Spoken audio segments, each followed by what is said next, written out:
It's October 31st, which means the portal to Halloween Town is open. Subsequently, several monsters, ghosts, and ghouls have found their way to the Parkview Sport One Ice House in Fort Wayne, Indiana, and were granted admittance to spectate this special Halloween edition of Indiana Tech women's ice hockey. Tonight, your Indiana Tech Warriors take on the 8-0 Michigan Dearborn Wolverines. That game set to kick off at 7:30. I'm Eric Hosmer, welcoming you to the broadcast, which of course is brought to you by Indiana Tech Athletics and Summit City Sports. We'll be right back. Want to know the difference between dreaming and doing?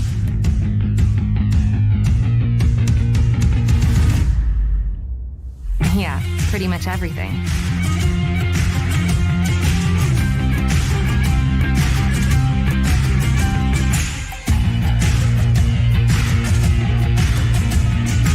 Visit Indiana Tech and see what it's like to be a warrior.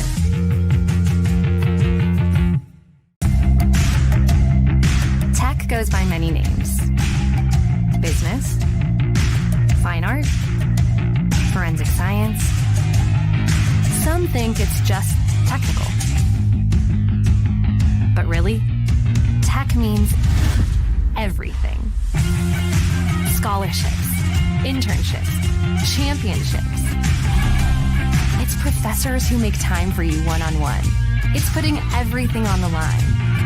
It can be fierce. It can be fascinating. It can be awesome. Most important, it's believing in yourself and what you have to offer the world. Because at Indiana Tech, warriors are prepared to lead a significant life.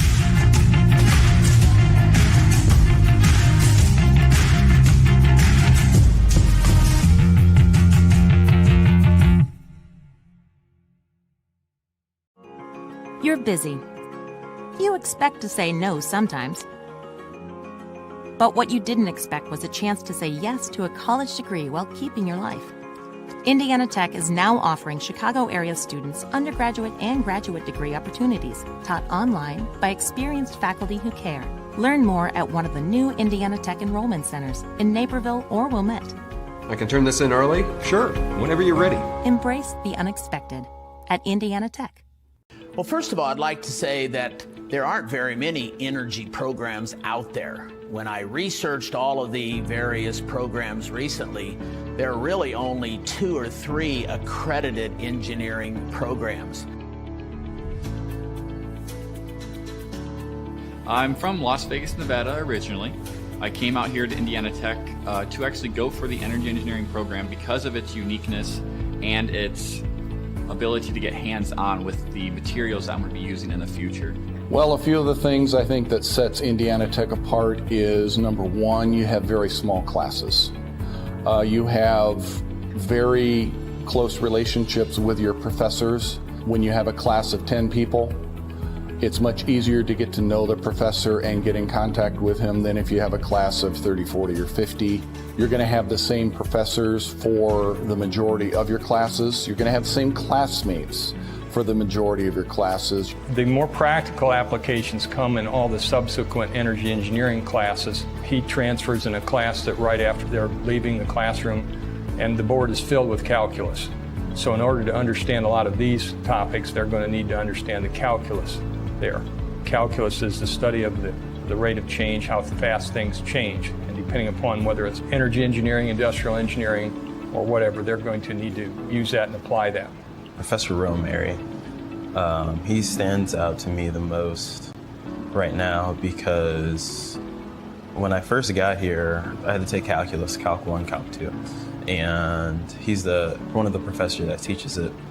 And he was a very kind and helpful guy, and he did whatever he could to help us out. He was very funny, always had a way of creatively teaching calculus to us that not a whole lot of people can do. And I think that and how he did it is going to be something that's going to stick for me for a very long time.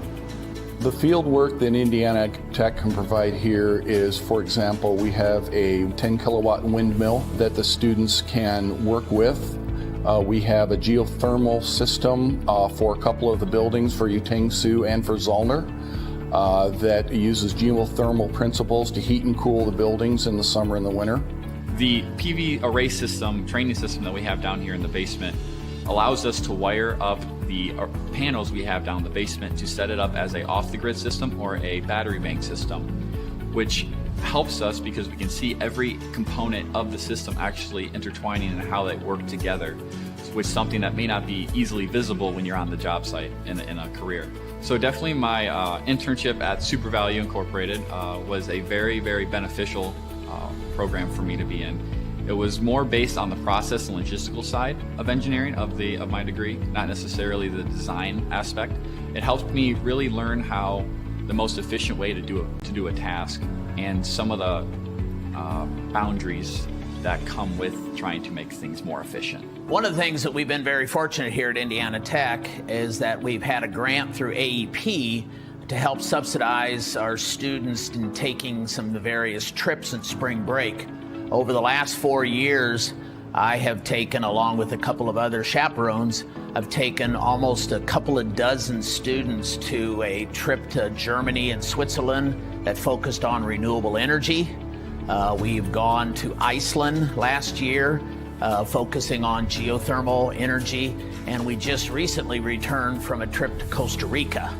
Just last year, I went to Iceland with a couple of our peers, not even just energy engineers, but a couple of other engineering majors went along with us.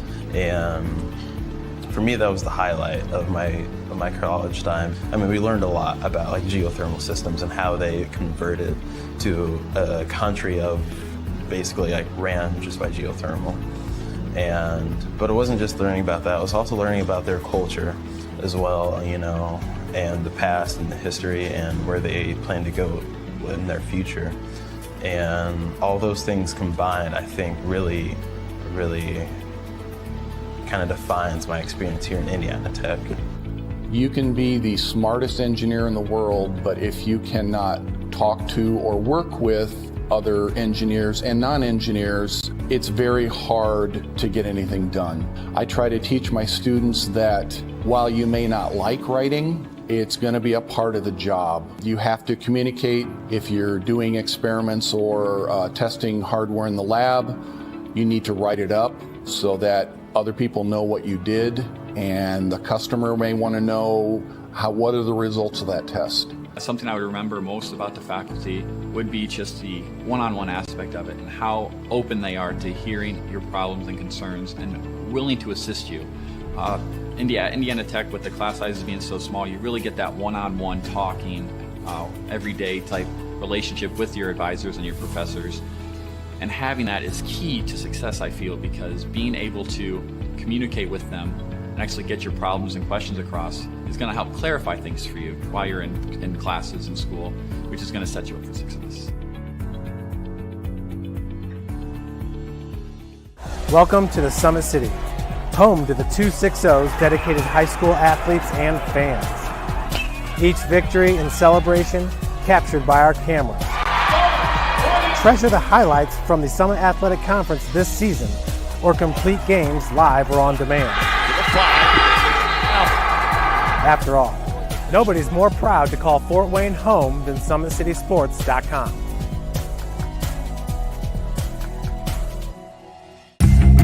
Want to know what it means to be a warrior?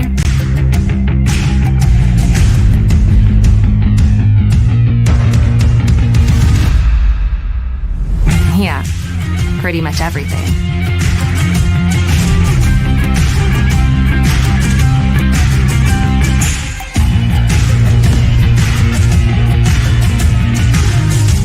Visit Indiana Tech and walk a mile in a warrior's shoes. You want to know what's possible at Indiana Tech?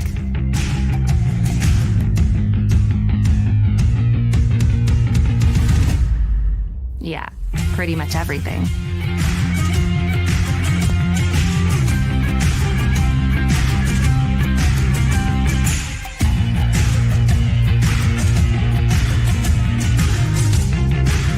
Visit Indiana Tech and see what it's like to be a warrior.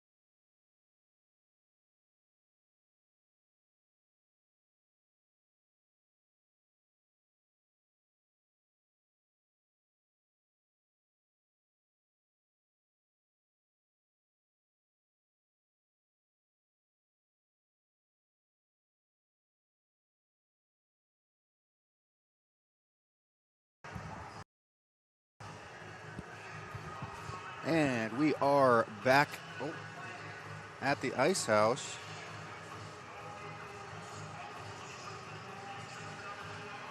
And we are back at the Ice House now. Sorry about that little hiccup there. We should be good for the rest of the night. Indiana Tech women's roster tonight looking a little bit short, but they are taking on University of Michigan Dearborn. University of Michigan Dearborn currently 8-0, ranked number 6 overall. Indiana Tech 5-5, ranked number 14. They're coming off back-to-back losses up in Niagara.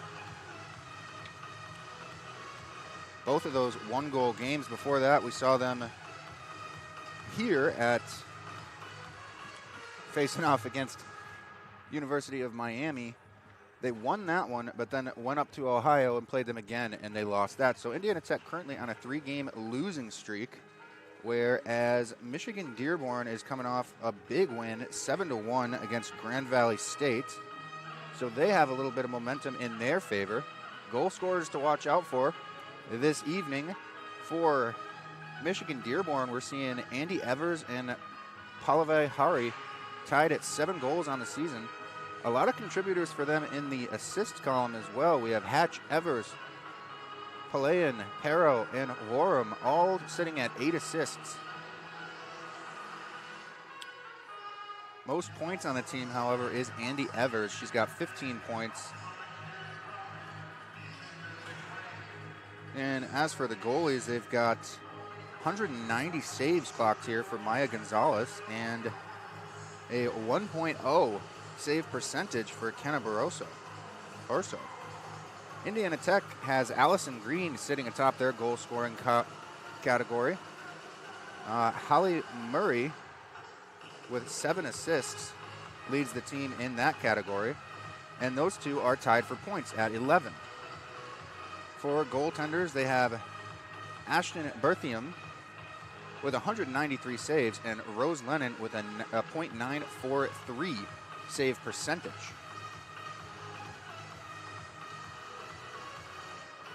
What in the world?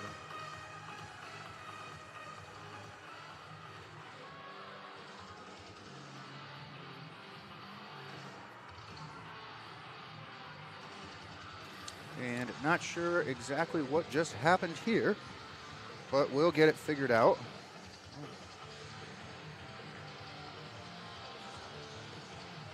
Oh. What is... Okay, there we go. Yeah. Just a little adjustment on the camera as teams head onto the ice. We're seeing Michigan Dearborn now making their entrance. Indiana Tech soon to follow. Looks like we have no spotlight up here tonight, so we're going to have to do without that here at the Ice House. Have a USPHL showcase going on here right now, so it is a little bit hectic. And this ice has seen quite a few games today, as well as the rink called Rink 47 on the far side.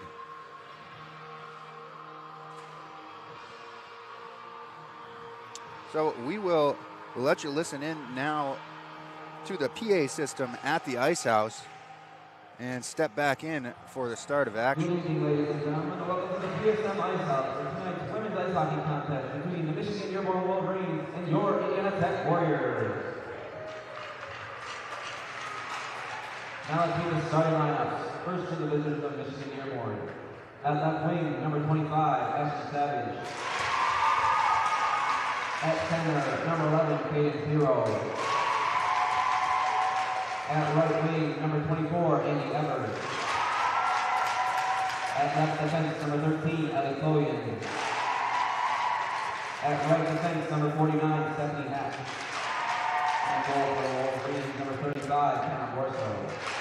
Wolverines are coached by Sarah Sorolla.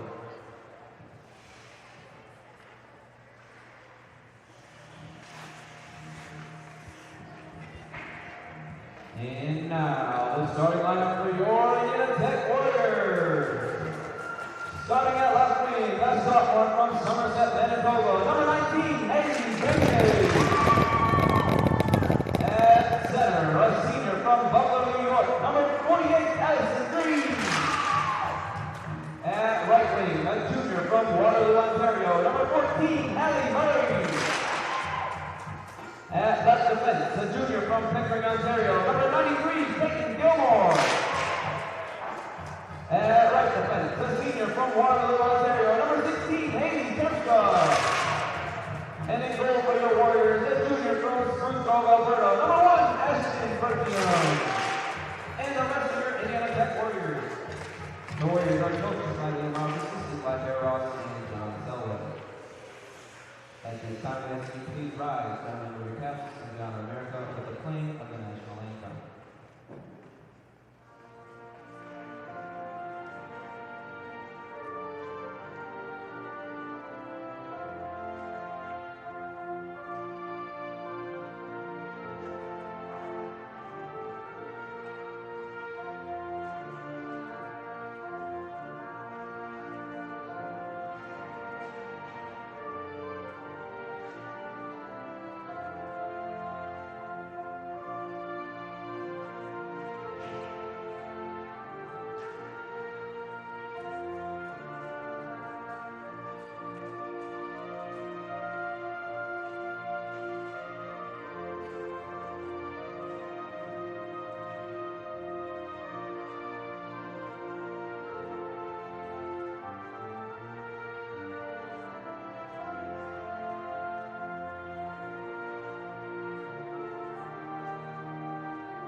And just moments away now from opening puck drop. I just counted. Indiana Tech has only dressed 13 skaters tonight, so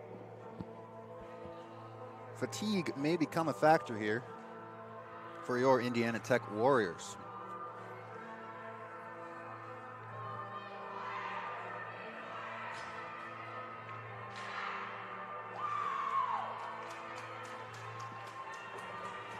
Now, I'd like to make a note that I did try and fail to get the scoreboards synced up here at the Ice House, so I'm not going to mess around with a clock. The scorebot seems to be missing a component, and obviously with the USPHL showcase here, I didn't have a whole lot of time to troubleshoot that. We just had a game here. It was the Chicago T-Rex, interesting name if you ask me, versus the Cincinnati Cyclones, I believe, and the T-Rex won that 4-3. I was nervous they were going to go into overtime and push us back here and take away from our Halloween action. Indiana Tech black and orange suiting the occasion.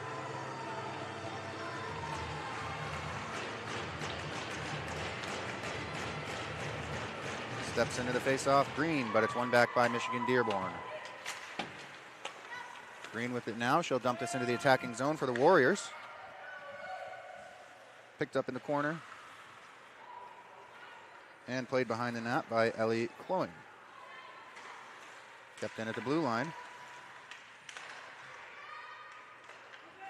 Rimmed around by Cloyne and picked up by Stephanie Hatch.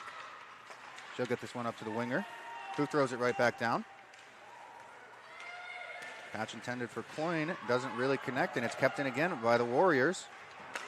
Finally, this one gets up to neutral ice where Candace Perot is able to throw this one in and head off for a change.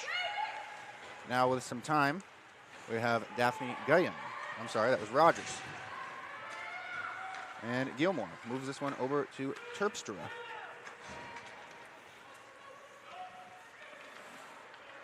Picked up and regrouped by Michigan Dearborn. Stretch pass is broken up. That time it was Guyon. And she's got it now. She'll move this one over to Hardy. Hardy finds Winnick in the center ice, and I apologize. I do have pronunciations today, and I haven't even been referring to them.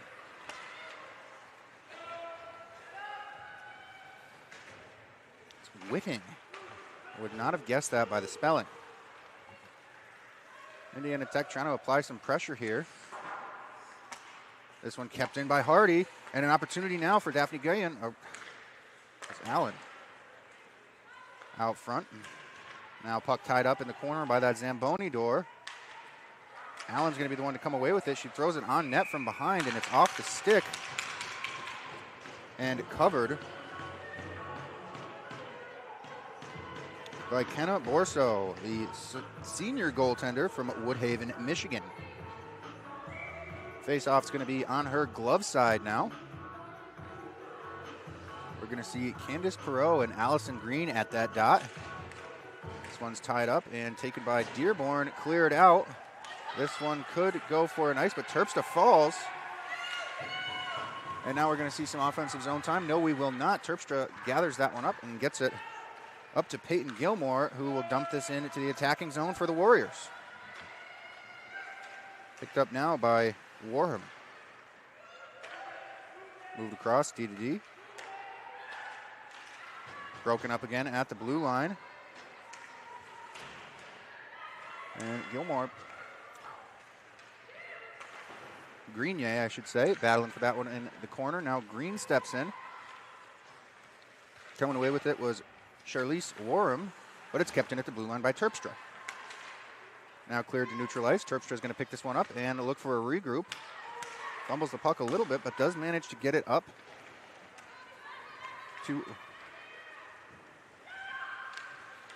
manage the offensive zone entry for the Warriors. This one comes up top, and it's kept in by Sylvie Legault. She's dangerous when she has the puck on her stick, but it leaves her possession quite soon. Now it's Daphne Guyon with it.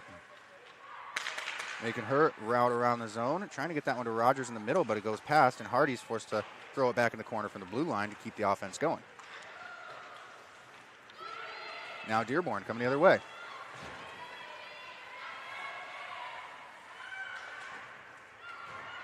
Hari tied up there. Puck's going to spit out. It's Guyon finally gets it to Legault, who passes it over to Hardy. Hardy with it now. She'll move this one through the neutral zone. Gets it on the stick of Allen. Allen gets broken up with a little bit of body contact, and it's coming the other way. Played by Terpstra. Tries to get that one to Hardy. Pass doesn't quite connect. Johnson with it now. She'll center to Allen. Allen getting full head of steam through the neutral zone. She ends up dumping this one into the corner, and it's rimmed around, picked up by Hatch. Hatch moves that one across behind the net. And the Wolverines manage to clear, but it's broken up shortly after. Opportunity now for Holly Murray, but she gets broken up along the half wall on her zone entry. Hahn moves this across, an opportunity for the Wolverines, but it's blocked away by Berthium.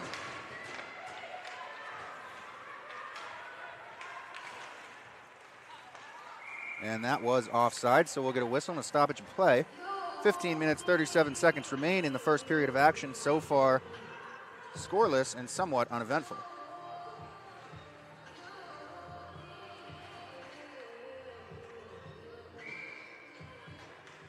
Green and Perot on the face-off. They'll tie up. This one spits back to UM-Dearborn's defense, and they'll move that across to get a shot on net there.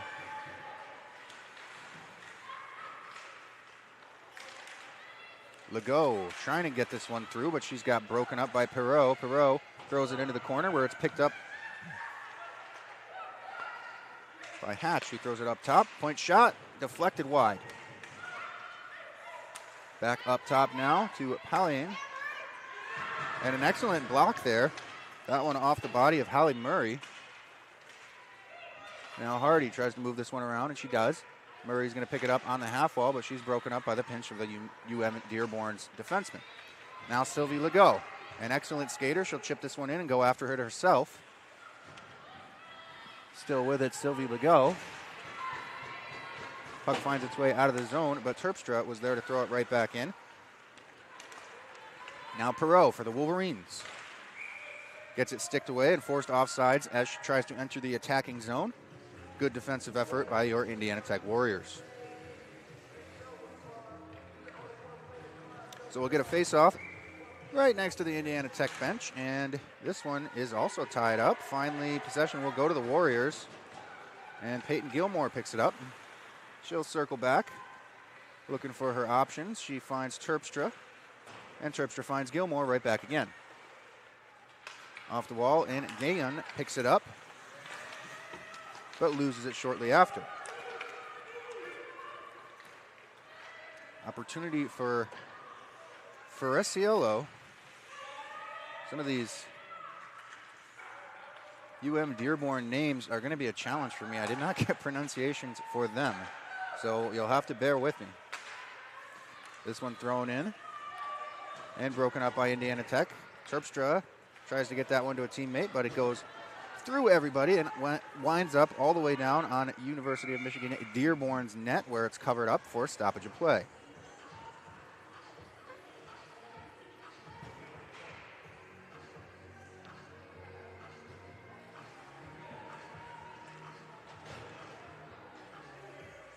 (13 minutes, 41 seconds left in the first period of action. Face-off on the glove side of Borso.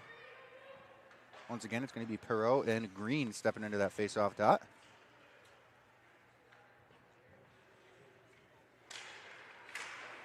This time it's won by University of Michigan Dearborn. I'm just going to have to start saying Wolverines. That is a mouthful. And Grenier rims this one around the net, but it is going to be picked up by Allison Green in the far corner. She'll get this one up top to Sylvie Legault. Legault's shot off the shins and headed now the other way was Bella Metcalf, but she gets it broken up. And now we've got a tie up in that corner. Legault battling. Allison Green comes to her aid and pulls that puck free. She'll rim it around the far side where it's picked up by Hallie Murray. Murray forced to retreat back down low in her own zone. Legault rims it around again for Murray. Murray tries to pass that one across, but it goes off some shins and winds up in the possession of goaltender Ashton Berthium.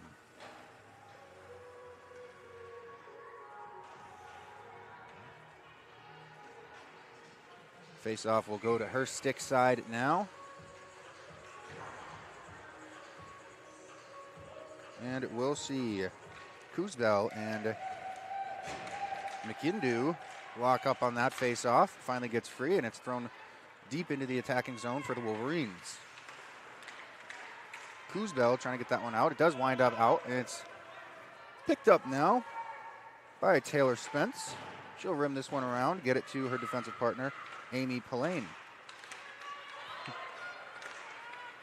Centering pass, now it's broken up. Johnson has it for the Warriors. She'll move that one to Gilmore. Gilmore chips it off the wall and gets it into the attacking zone. McIndoe with it now. Gets that one to Hahn. Hahn goes across, finds the stick of Kennedy. Kennedy dumps this one in, and the Wolverines will go for a change. This pass off the stick, off its mark, and will go for an icing. We'll get a stoppage of play. Just 12 minutes left in the first period of action. Still scoreless, and once again, somewhat uneventful. Both teams seem to just be feeling each other out at this point. Another offensive zone face-off for the Wolverines, this time on the glove side of Berthium. Perreault is going to step in up against Kuzbel this time. And Wolverines win that one. Shot from the point, in and out of the glove of Berthium. There's a good rebound opportunity there for Perreault, but she couldn't quite get it home. Now Warm with it in the neutral zone.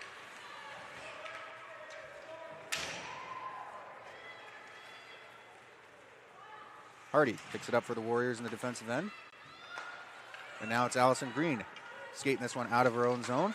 Slick little move through the legs of Zapman, and Allison Green gets knocked down and loses the puck before she can get a shot off. This one dumped into Indiana Tech's end. We're going to have a race to it. And winning that race was Metcalf. No, Evers.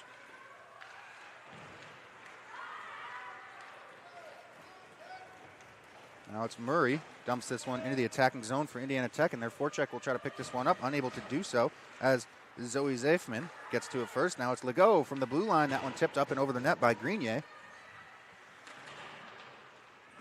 Back up top now with Terpstra.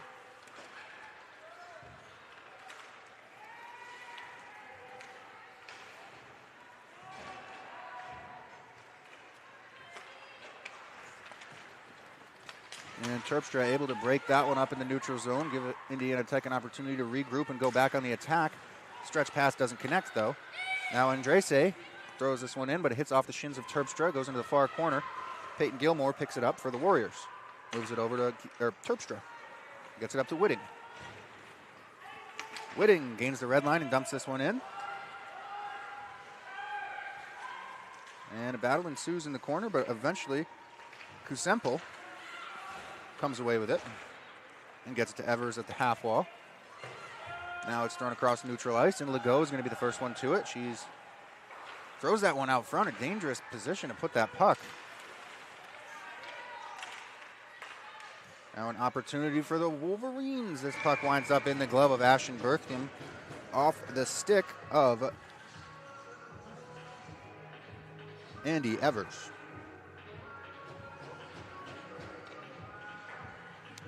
Below the 10-minute mark now in the first period of action, 9 minutes, 47 seconds on the clock.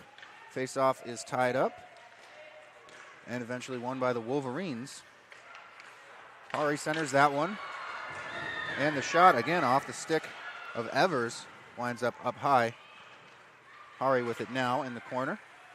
She'll skate this one up to the half wall where it's sticked away by Hardy. Hardy knocks her down, and Hatch is able to keep in the clearing attempt.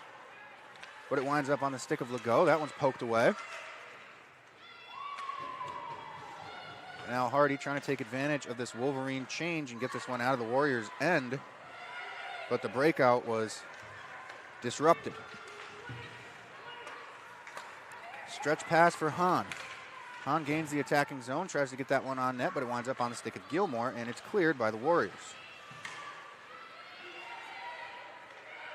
Offensive zone entry again. Evers with it.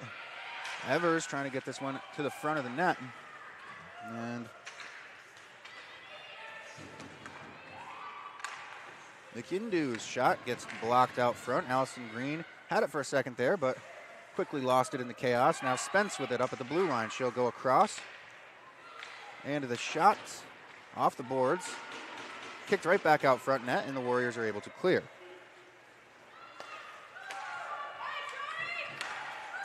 And Green manages to clear. Amy Pillane sends that one up ice to Hahn.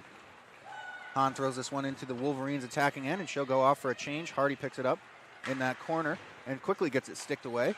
Luckily, it winds up on the stick of Sylvie Legault, who is now on the go. She'll dump this one into the Warriors' attacking end. And Warham's going to scoop that one up, get it around the net, throw it up to the half wall. And thrown back down. Perreault now picks it up, throws it across to Zafman. Perreault with it now. Can't quite clear as the stick of Gayen interrupted that. Warren, another stretch pass, this time to Evers. And she'll dump this one in and head to the bench. Allen gets tied up at that half wall. Perreault with it now in the attacking zone for the Wolverines. She'll get this one centered, but it's just tipped, and Berthium is able to cover.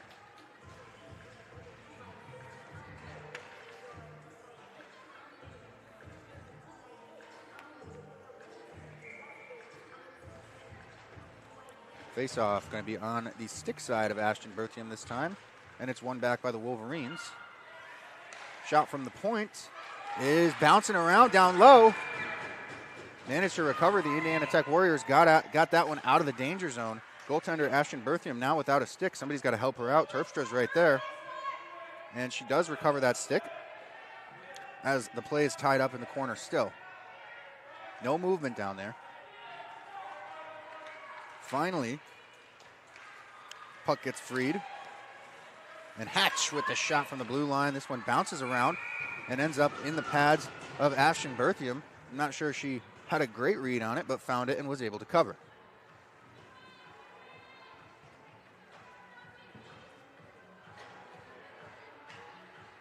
So another defensive zone face-off for the Indiana Tech Warriors. Things are looking a little bit chaotic down in their end right now. They got to clean things up. Perot and Green at the face-off dot. This one back by Green, but nobody's there. Perot's going to try to take it herself. Peyton Gilmore with it now. Perot still trying to get a stick on that one. Now Metcalf can't get a shot through, and Hallie Murray chips this one around the defender. She's going to be the first one to it, no ice. Pelani moves that one over. And the Wolverines managed to make a quick transition and a good clear there. Thrown in by Hari.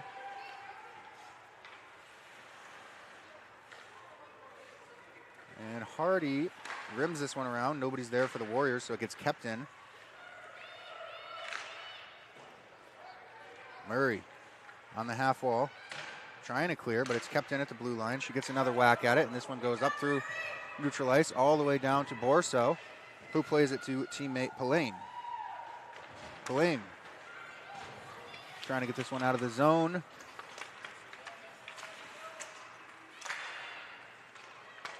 And back on the forecheck. The Wolverines not making it easy for Indiana Tech to get any zone time here in this first period. Like I mentioned, Indiana Tech only has 13 skaters dressed, so late in the period, it's already starting to show. A little bit of fatigue on their end. Hopefully they can survive to the cut here. 5 minutes and 9 seconds remain in the first. And they're getting hemmed in their zone again. A good block there by Rogers will give them a clear opportunity. And their defenseman will be able to change. Sylvie Legault hops off.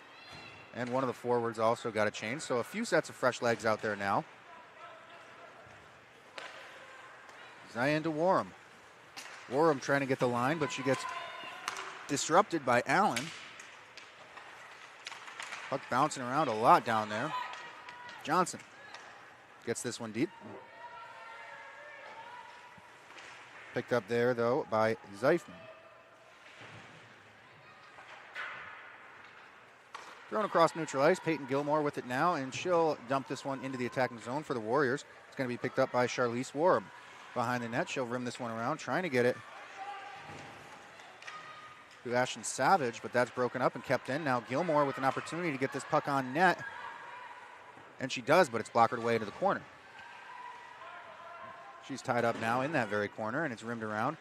Murray's going to pick it up for the Warriors at the half wall. She'll try to get this one on net, but it goes wide and rims all the way back around to Gilmore. Gilmore rims it right back to Murray, or trying to, but that Zamboni door had other plans. It kicks out. Now Allison Green picks it up and gets it up to Gilmore. Gilmore tries to center that one for Murray, but she was handcuffed on the play. Evers has it for the Wolverines. She'll try to get this one back to her defenseman, but misses, and it goes all the way into the corner. But that defenseman, Warham, does pick it up. Now a little bit chaotic in favor of the Indiana Tech Warriors. Rimmed around, picked up by Evers at the half wall. She'll go back to Warham. And Kosempo trying to get that one to a teammate, but doesn't connect. It does wind up deep in their attacking zone. And picked up, sent across, and a shot scored on the one-timer.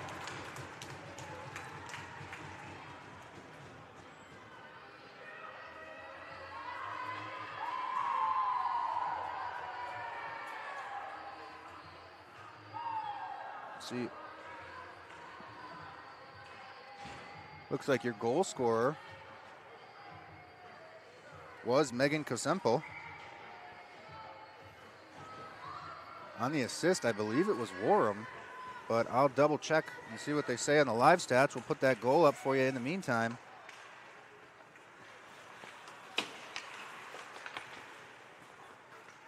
Dearborn draws first blood. They lead by 1 here with 2 minutes, 59 seconds left in the first period of action.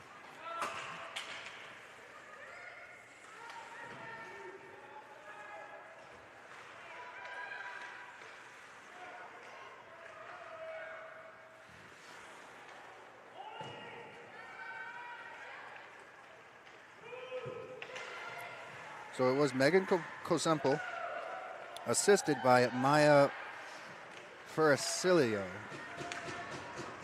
Again, I apologize if I'm mispronouncing any of these names. Whitting with it now, makes his own entry for the Warriors. A slick little toe drag there, and she'll get a shot off the blocker of Borso, but she'll pick it up herself in the corner after the rebound. Terpstra's shot goes off the stick and sent into that very same corner. Coosbell manages to keep that one in for the Warriors, and it's kept in again, this time by Peyton Gilmore. She'll throw this one back down low.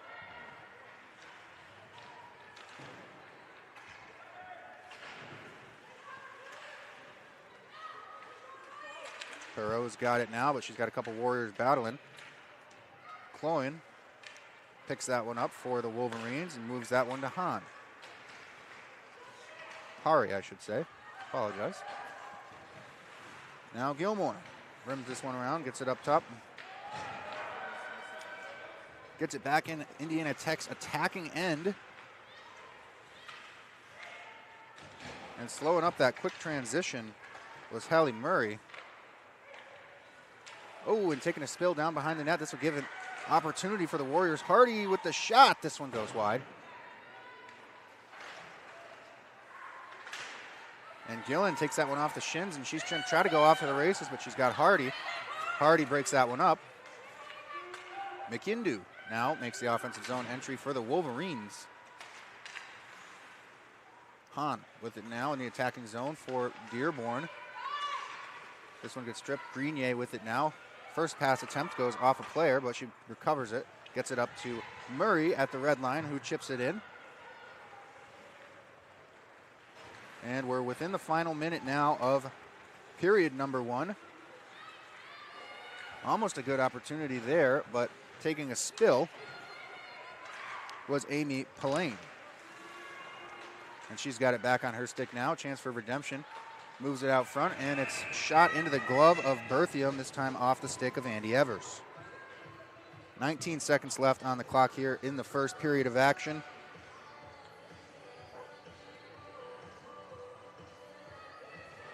Got a score of 1-0 in a defensive zone faceoff for the Indiana Tech Warriors. Perot and Gayen off the draw. Perot wins that one back, but it's flubbered at the blue line. Now Gilmore with it, makes the attacking zone entry.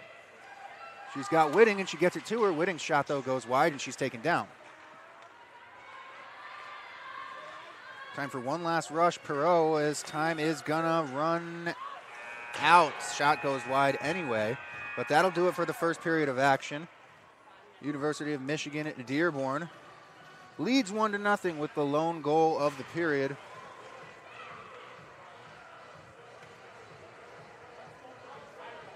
Megan Kosemple. So we will step aside for now and come back with some stats from that first period of action. You are watching Indiana Tech Women's Ice Hockey, brought to you live from the Parkview Sport One Ice House, and of course brought to you by Indiana Tech Athletics and Summit City Sports.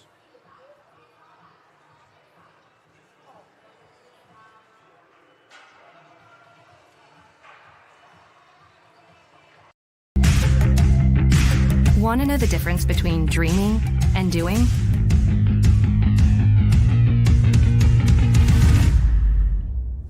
Yeah, pretty much everything.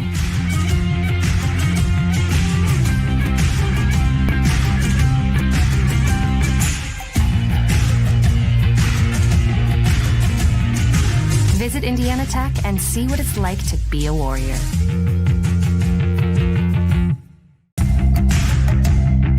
Tech goes by many names. Business, fine art, forensic science. Some think it's just technical. But really, tech means everything. Scholarships, internships, championships. It's professors who make time for you one-on-one. It's putting everything on the line. It can be fierce. It can be fascinating. It can be awesome. Most important, it's believing in yourself and what you have to offer the world. Because at Indiana Tech, warriors are prepared to lead a significant life.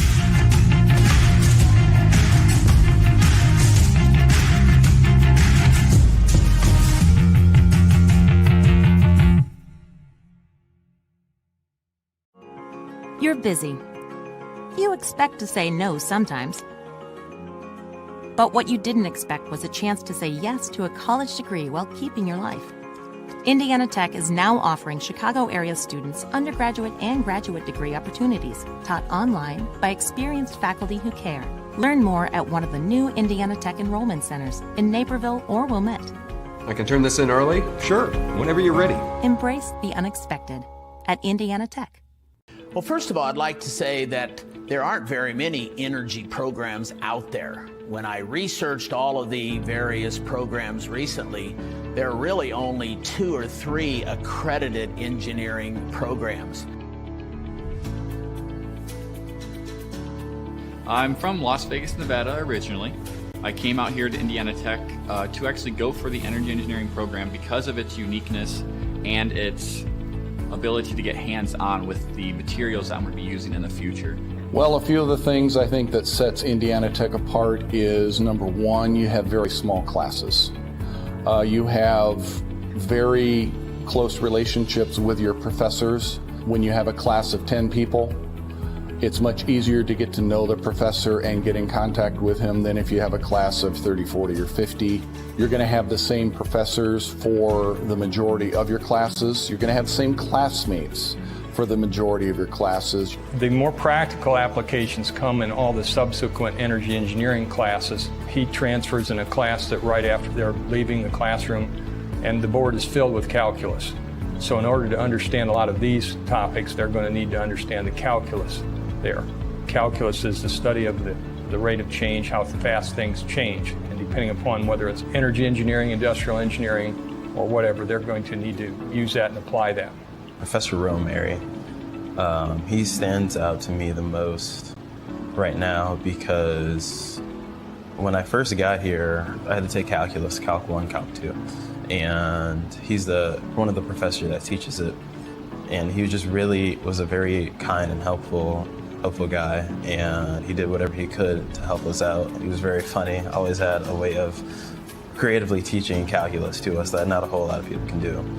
And I think that and how he did it is going to be something that's going to stick for me for a very long time.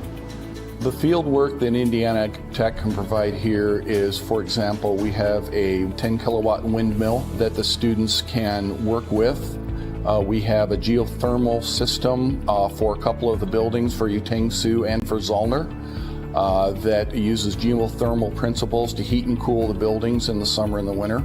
The PV array system, training system that we have down here in the basement allows us to wire up the panels we have down in the basement to set it up as a off-the-grid system or a battery bank system, which helps us because we can see every component of the system actually intertwining and how they work together, which is something that may not be easily visible when you're on the job site in a career. So definitely my internship at Super Value Incorporated was a very, very beneficial program for me to be in.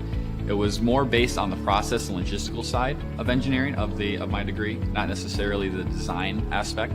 It helped me really learn how the most efficient way to do a task and some of the boundaries that come with trying to make things more efficient. One of the things that we've been very fortunate here at Indiana Tech is that we've had a grant through AEP to help subsidize our students in taking some of the various trips in spring break. Over the last 4 years, I have taken, along with a couple of other chaperones, I've taken almost a couple of dozen students to a trip to Germany and Switzerland that focused on renewable energy. We've gone to Iceland last year, focusing on geothermal energy, and we just recently returned from a trip to Costa Rica. Just last year, I went to Iceland with a couple of our peers, not even just energy engineers, but a couple of other engineering majors went along with us. And for me, that was the highlight of my college time. I mean, we learned a lot about like geothermal systems and how they converted to a country of basically like ran just by geothermal. But it wasn't just learning about that, I was also learning about their culture as well, you know, and the past and the history and where they plan to go in their future. And all those things combined, I think, really kind of defines my experience here in Indiana Tech.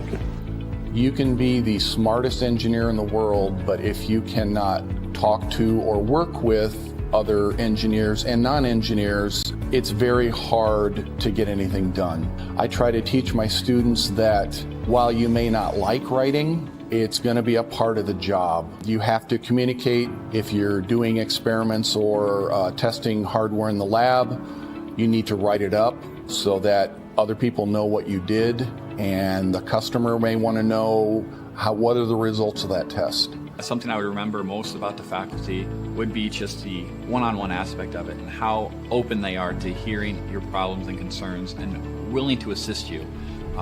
Indiana Tech, with the class sizes being so small, you really get that one-on-one talking, everyday type relationship with your advisors and your professors.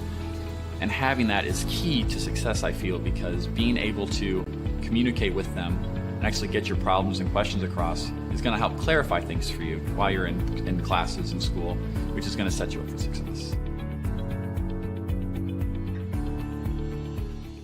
Welcome to the Summit City, home to the 260's dedicated high school athletes and fans. Each victory and celebration captured by our cameras. Treasure the highlights from the Summit Athletic Conference this season, or complete games live or on demand. After all, nobody's more proud to call Fort Wayne home than SummitCitySports.com.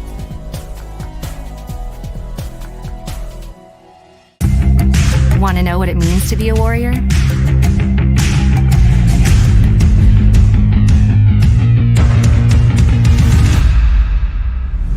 Yeah, pretty much everything.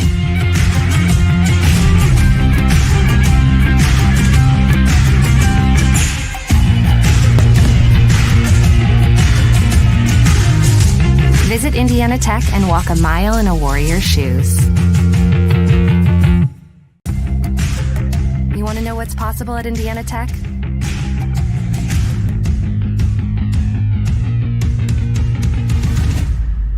Yeah, pretty much everything.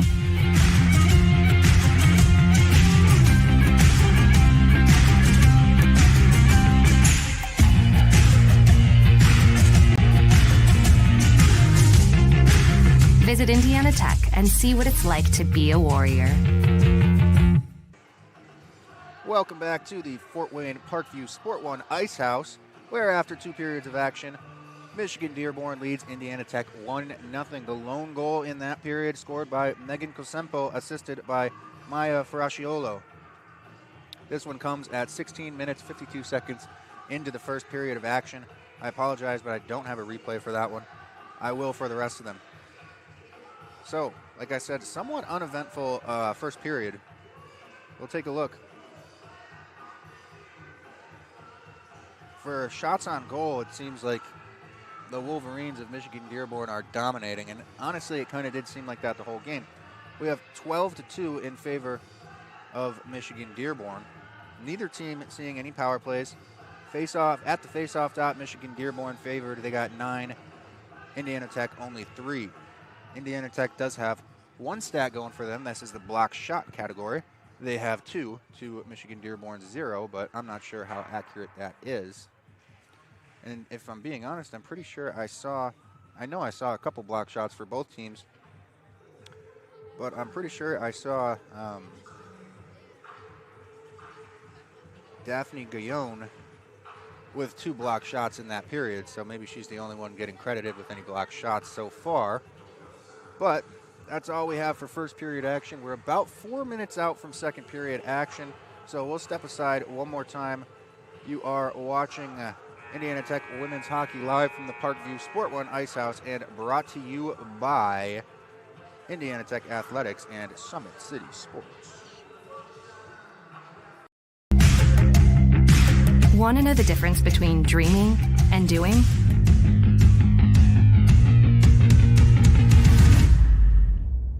Yeah, pretty much everything.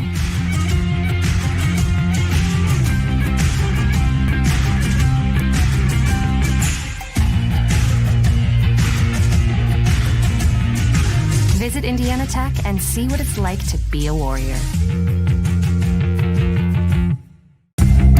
Want to know what it means to be a warrior?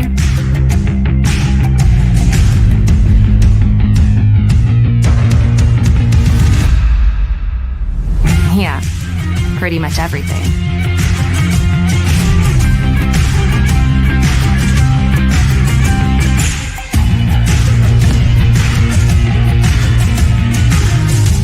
Visit Indiana Tech and walk a mile in a warrior's shoes.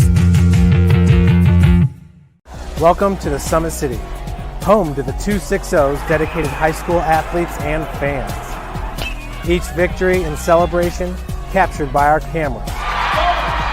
Treasure the highlights from the Summit Athletic Conference this season, or complete games live or on demand. After all, nobody's more proud to call Fort Wayne home than SummitCitySports.com.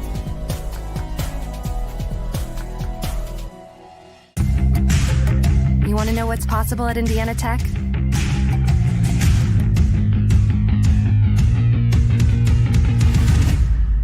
Yeah, pretty much everything.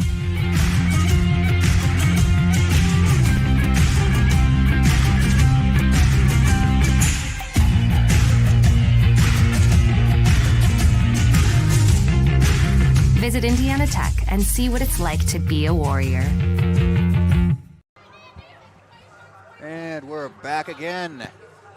Teams lined up, ready to make their first cuts onto the ice before the second period of action begins. And here come the Michigan Dearborn Wolverines. Somewhat of a dominant first period for them, but they only came away with 1 goal to show for it. Indiana Tech playing a very defensive-minded game so far. It looks like almost a trap through the neutral zone and just protect the house in the defensive end, letting the Wolverines kind of work things on the outside and just limiting quality scoring opportunities. They did have 12 shots on net, 14 attempted. 2 of them were blocked, and that's just on the stat sheet. I'm pretty sure we saw a lot more block shots than that from both teams. But now Indiana Tech, with their short roster today, makes their way onto the ice. I think fatigue did play a little bit of a factor around the end of that first period. But right before the goal was scored, I started to notice they were getting hemmed in their own zone, which only makes matters worse. And not a lot of stoppages in that first period. It's kind of just go, go, go hockey right now, which doesn't really play to your favor if you've only dressed 13 skaters. Second period, of course, is known as a skaters period, so we'll see if that's not the case here.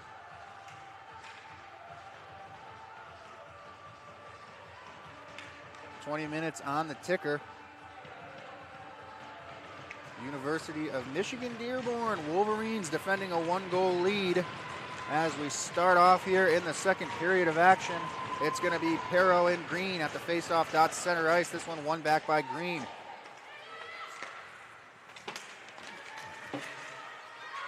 And Savage makes the offensive zone entry. She tries to get that one across to Perot, but it winds up behind her. Perot now throws it into the corner,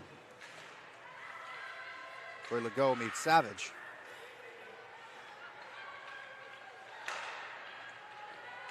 Wolverines wasting no time getting this one set up in the attacking zone to start off the second period. Perot with it behind the net. Tried to get that one on net, but Peyton Gilmore broke it up, and now Indiana Tech with an opportunity to clear the zone, and they do. And now Holly Murray makes the offensive zone entry, tries to drop it off for Green, but she gets tied up, so Gilmore steps in and gets that one back down to Murray. Murray tries to get that one out into the front of the net. Doesn't successfully do that, as Candace Perot was there to break it up. Headed the other way now is Ellie Cloyne. But she got rid of that one a step over the red line. Or did she? They called an ice, but it looks like it's going to come back to center ice. And I was misspoken there. It was in ice, and the referees will stand by that. Guillaume elects to take the face-off on the glove side of Borso. She'll be taking this one against Perot, who got stuck out there with the ice. Perot wins that one back. Rimmed around, picked up now by Savage. Savage is in some trouble. She's got a couple of Warriors on her, but ends up getting the puck to a teammate, that and Candace Perot. Stretch pass connects for Candace Perot. And she'll head off for a change as some time was killed there by the efforts of Andy Evers. Now coming the other way, Indiana Tech with 2, and it's broken up. Good poke there by Amy Pillane. She's got it back on her stick now, moves it over to Spence. Spence looks up ice.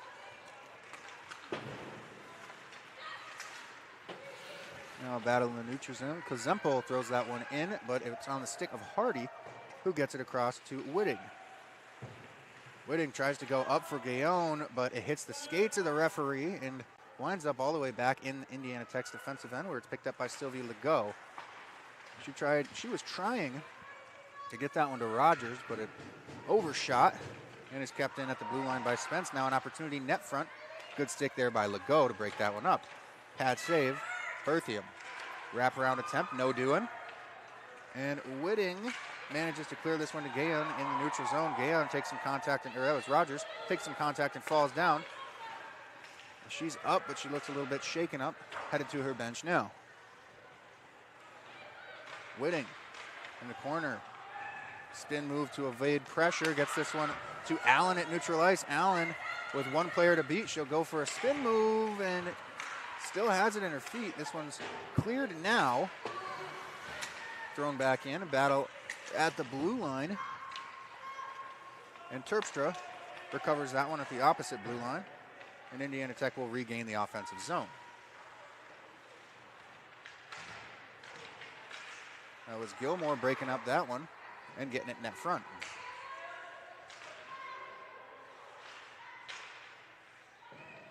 Allen gets it up top to Gilmore. Gilmore with the shot off of Johnson, and that will result in a turnover. Terpstra now picks it up in her defensive end. She'll head behind the net, rim this one around to Johnson. Johnson tries to center it, but it's broken up by Metcalf. Terpstra now rims it around the other way, where it's intended to be picked up by Gilmore, and it is. Gilmore now forced to retreat, and a shot goes off the blocker of Berthium.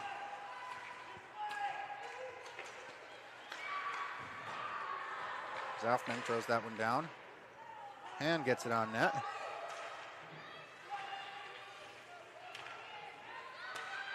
Up top to Warham, and her shot winds up in the glove of Berthium, where it is frozen for stoppage of play. 16 minutes, 7 seconds remain in the second period of action.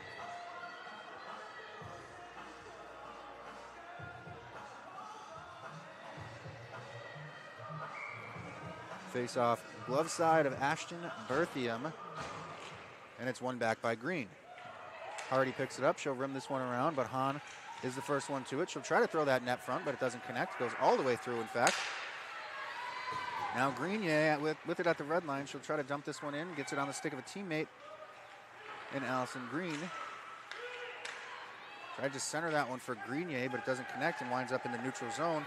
Indiana Tech going to regroup on the stick of Sylvie Legault now. She tries to get that one to Allison Green, but it sticks over the stick. Now McIndu makes the offensive zone entry, but it's short-lived in the offensive zone. Hallie Murray headed the other way for the Warriors. She'll dump this one and try to go after it, but Warren picks it up, and she's going to start the breakout for the Wolverines. Sticked away by Whitting to create an opportunity for the Warriors. They get that one on net, but a line change is much needed, and they'll get that now. Hahn moves that one across to Savage. Savage does get a stick on it, but she's forced to chuck it into the corner, where it's picked up by Gilmore. Gilmore takes this one around, and she'll head up ice on her own power. Peyton Gilmore with the shot off the shins of Cloyne. Now it's going to be Perot getting a full head of steam through the neutral zone. Tries to get around Terpstra. Terpstra disrupts her just enough for Gilmore to break it up in the corner. Gilmore with it now. She's got some time and space. Moves that one to Rogers. Turned over. Perot now with a 2-on-1. She's got Evers. It's a 3-on-1. And she elects to shoot that one, and it's a pad save, Ashton Berthium. Teammates probably would have appreciated a pass there on that 3-on-1 opportunity. And this one now covered by Ashton Berthium.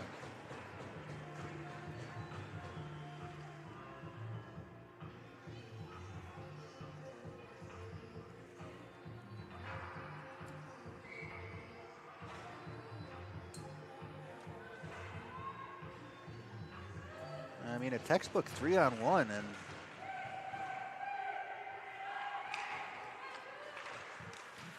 a little bit confusing decision-making process. Now Sylvie Legault takes this one out of Indiana Tech's defensive end.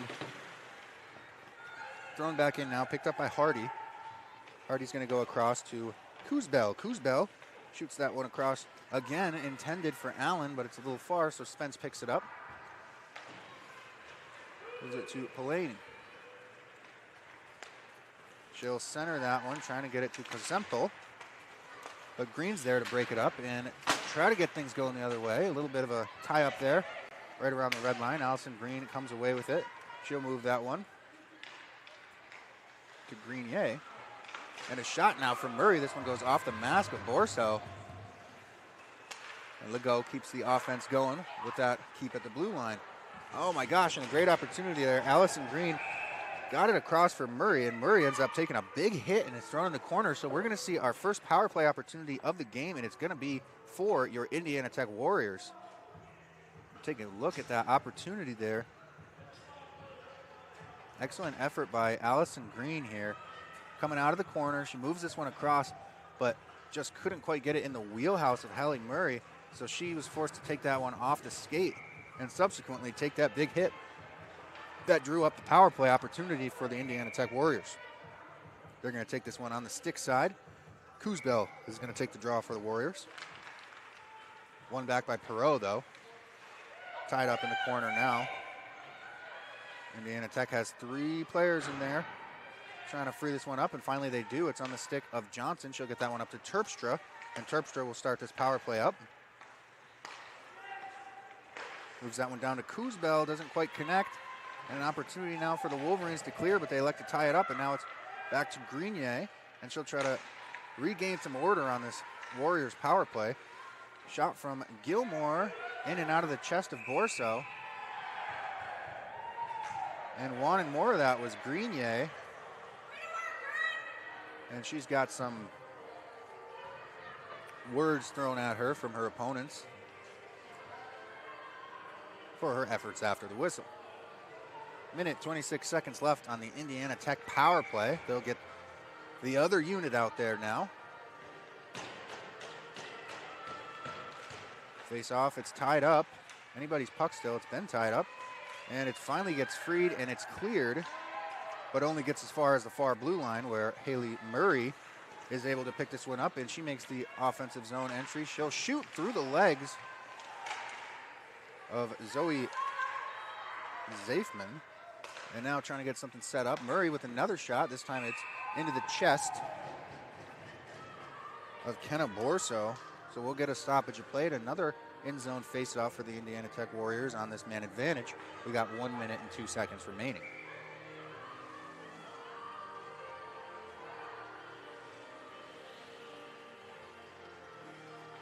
Off the draw. Possession goes to the Wolverines, but Murray is able to glove that one down to prevent the clear and keep things going in Indiana Tech's favor on this power play. Murray goes down to Gayon. Murray to Green. Green gets that one on net off the stick of Legault, who is battling out front and throwing players around. A shot, oh, and a great block there by Kosempel. Borso still wasn't quite oriented after that contact out front.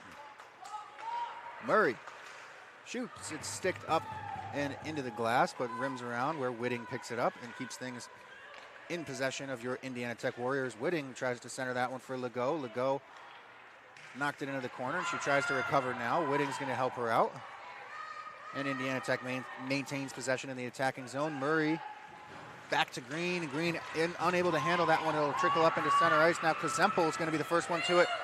She's got Andrews. Oh, boy. Another 2-on-1 opportunity there. Not converted on by the Wolverines.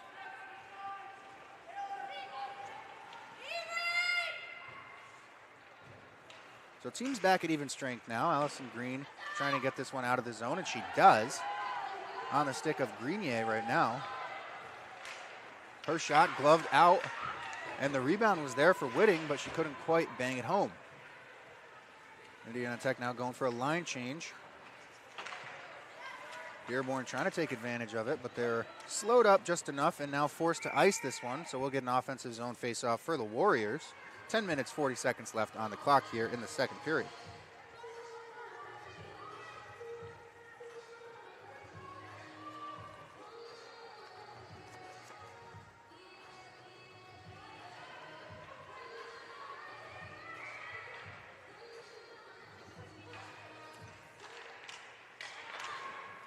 And shot up into the netting. So we'll head right back to that same dot for the same face-off. Looks like the Wolverines are actually going to get a line change here, so a little bit different personnel, same place. And that's stick side of Aborso. Perot and Gaillon on the draw. Gaillon wins it to Rogers. Rogers unable to get a shot off in the slot area. Now headed the other way. The Wolverines trying to move that across, but Gaillon was there. Now Rogers makes the zone entry. She gets that one sticked away, but picks it up herself in the corner. Rogers goes up top to Gilmore. Gilmore walks in, moves it over to Terpstra. Terpstra with the one-timer. This one lines up wide, but it's rimmed all the way back. Gilmore tries to break things up, but Savage is battling for it. And it's finally thrown back to Perot, who's going to try to get a full head of steam here as she enters the neutral zone. She'll cut across. She's got Savage coming with her and Evers, but her drop pass to Evers doesn't connect. And Rogers gets this one deep for Indiana Tech. She'll head for a change. Wholesale. And they did it successfully. And this one's going to be whistled icing. I'm not sure if it didn't hit off an Indiana Tech Warrior, but the referee is saying it did not.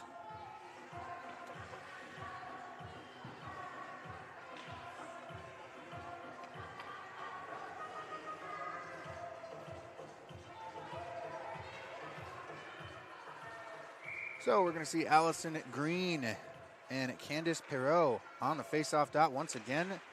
This time Green gets a hold of it, but it's kind of tied up there, and an opportunity there for Murray. She can't get a stick on that puck in the slot. Winds up with Sylvie Legault up top. She'll move it to Hardy. Hardy shoots off the shins, and a dangerous situation. It was averted there. Evers could have had a breakaway if she was able to maintain possession of that one through the neutral zone, but she was not, luckily, for the Indiana Tech Warriors. Now Legault is going to regroup in the neutral zone. She elects to just dump this one back in on the backhand. And Allison Green in the neutral zone moves that one across to Grenier. She gets that one broken up by Perot. Green with it behind the net. She'll shoot it off the back of the goaltender. The shot now from Gilmore. A little bit of chaos ensues out front. But Kenna Borso holds strong with her team in front of her, trying to clean things up. 8 minutes, 52 seconds left in the period.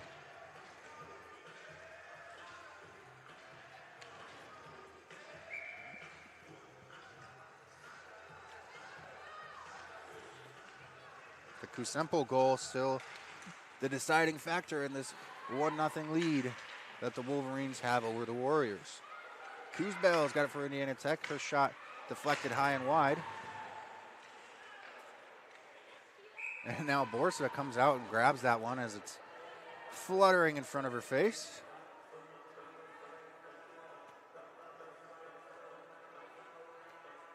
So we'll get a face-off to her stick side. One back by Savage, picked up by Warren. Battle ensues at the half wall. Worm's going to take it back into the corner, but Allen picks it up for the Warriors, and she's going to have to tie it up a little bit. She tries to rim it around, but it doesn't get as far as she had probably intended. And now headed the other way. Warren moves this across to Ferraccione, who was not prepared.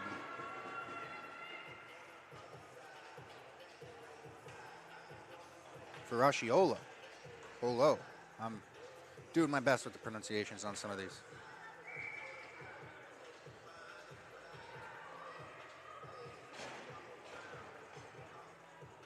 Face off. Stick side of Ashton Berthium in the Indiana Tech Warriors defensive end. Tied up off the draw. Sylvie Legault is going to get to it and take that one behind the net in her defensive end. Move it up to Grenier. Grenier gets the clear, and Hallie Murray picks it up in the neutral zone, but she can't quite get a hold of it. Now Green with an opportunity out front, in and out of the chest of Borso. Picked up by Hari. Unable to clear, though.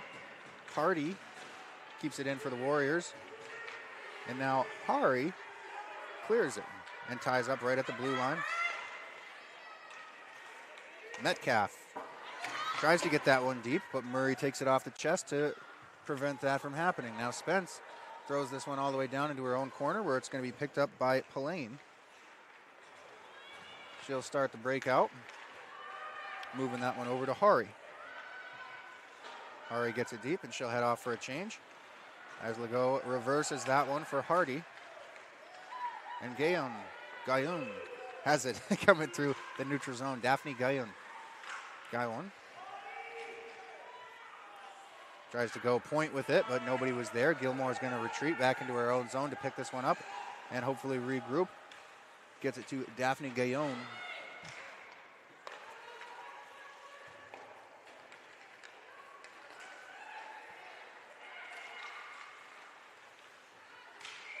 And Berthium's going to elect to cover that one as things were getting a little bit dicey in the defensive end.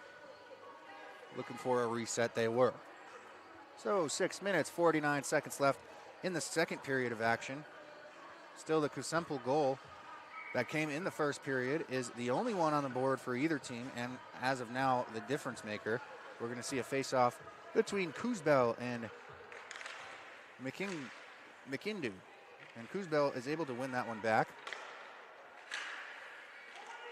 Puck just kind of bouncing around, finally picked up, thrown on net, but covered.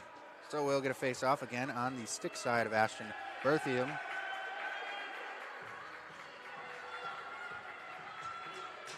Not sure what the applause here at the Ice House was for, but we did get one. One back by McIndy. Up top to Coyne. And she throws it back down deep.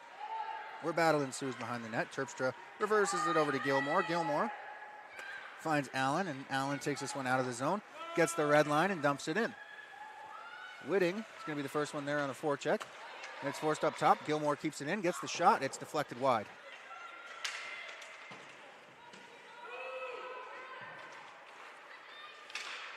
McIndu trying to get that one out. Kuzbel had other plans. And Gilmore now with a shot opportunity. This one blockered away.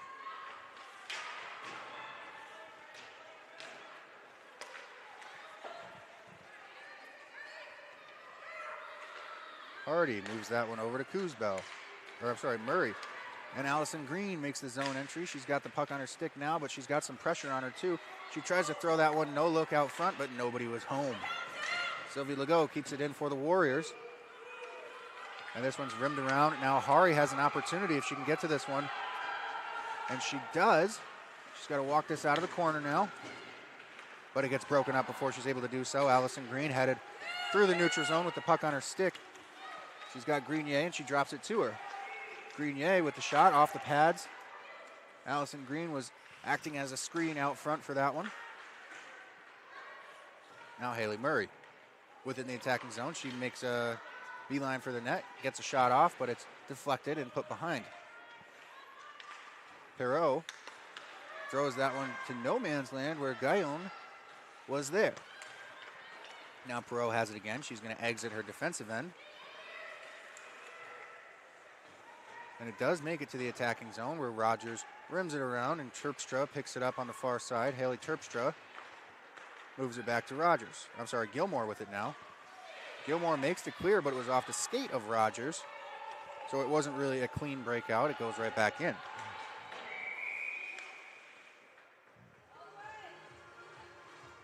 And we'll get a whistle. I think high stick was the call, so they're going to go all the way down to the Wolverines' end to drop this puck.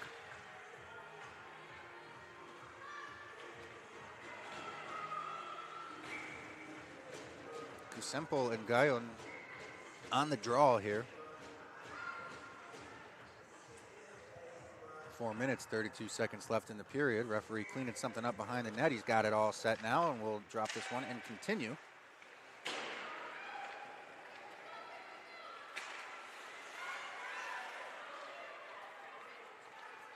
Puck winds up on net from a long way out. Some strange little events take place there.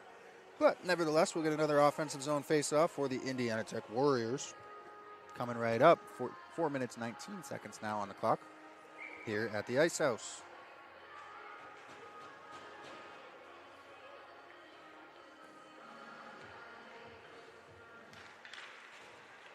Faceoff won by the Warriors. Murray has it now. She'll try to get this one out front. Didn't quite make it, but they still have possession. Now Savage breaks that up.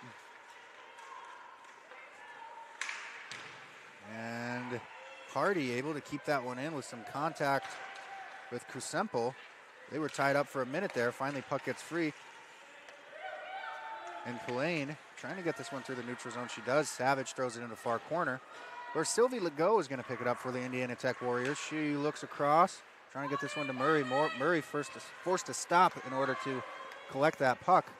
She gives it right back to Legault, who makes the offensive zone entry.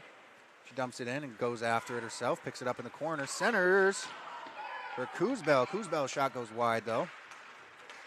Green keeps that one in and keeps this Indiana Tech forecheck alive for now.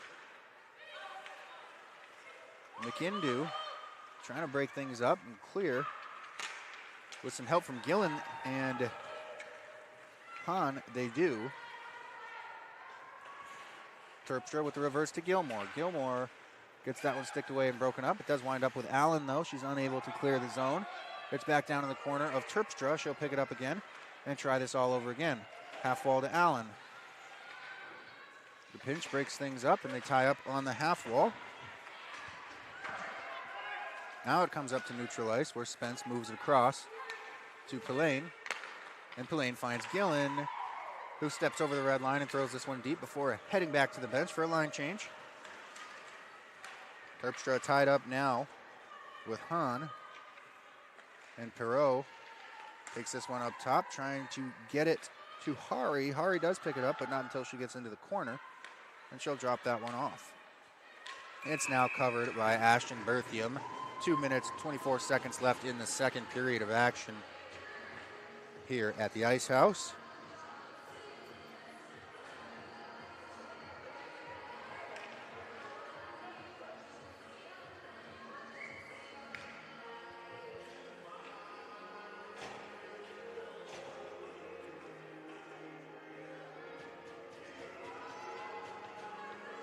Shots now 16-5 in favor of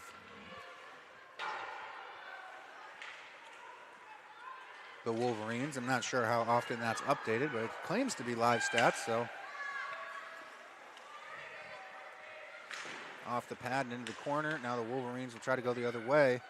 She's got Hahn in the neutral ice, or Hari in the neutral ice, and she does pick it up. Good defensive effort by Johnson there, getting back to disrupt that pass.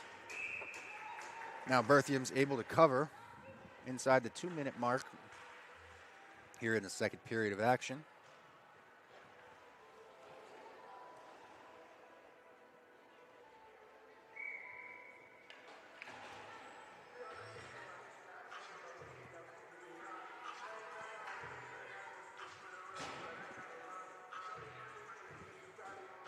Off the draw, it's tied up.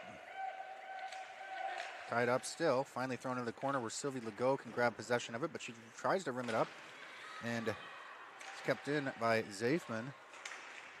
So the Wolverines trying to get something set up here in the attacking zone on the forecheck here.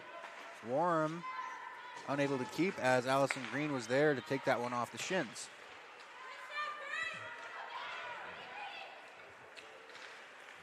Now Green with an opportunity to get a shot off. She's unable to do so. Throws it up top to Sylvia Legault, who keeps it in with her skate, but's forced to throw it down as she had Savage pressuring. Emily Hardy trying to get something going. Now the shot comes from Allison Green. Chaos ensues out front. The puck is loose. We can see it very clearly, but the whistle is blown as it was out of the view of the referee. Indiana Tech fans not happy here at the Ice House after that.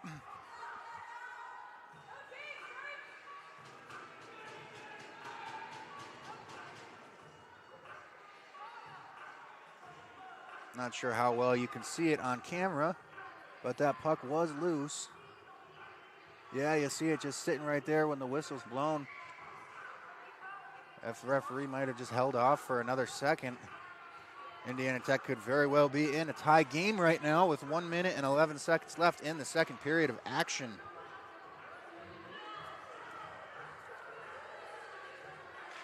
Off the draw, it's won back by the Wolverines. Pillane goes down there. Whitting with it now. I think that puck exited the zone. They're going to have to regroup. Moves that one across to Legault. It was almost an opportunity for Hari to pick that.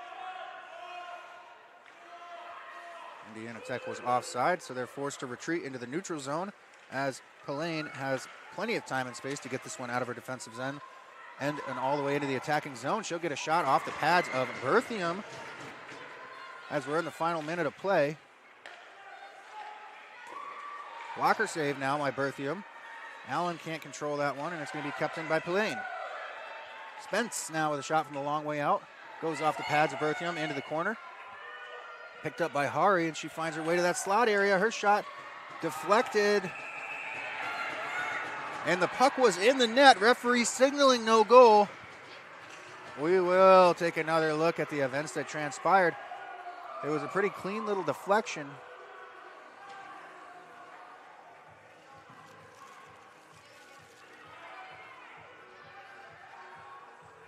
The shot's going to come here off the stick of Taylor Spence, and it gets tipped out front and found its way in eventually. It had a hole on the blocker side of Ashton Berthium. Officials now having a discussion. Call on the ice was no goal. Not sure what's to discuss. The referee standing directly behind the net was signaling no goal. He certainly had the best view of it of anybody in this arena.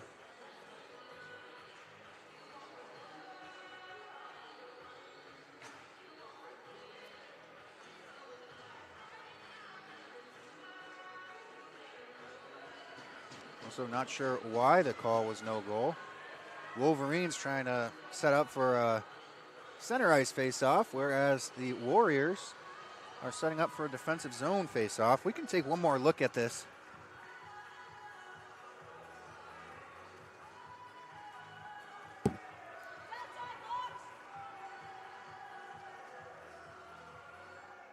Oh, so the shot was from the slot. I was mistaken when I ran through this at first, but the deflections had it bouncing, and it found its way up. It looked like it was going to go up over the pad for a second, but it was blocked initially by Berthium. And then when the Wolverines crashed the net, it found its way in. So I'm not entirely sure. Referee now signaling goal.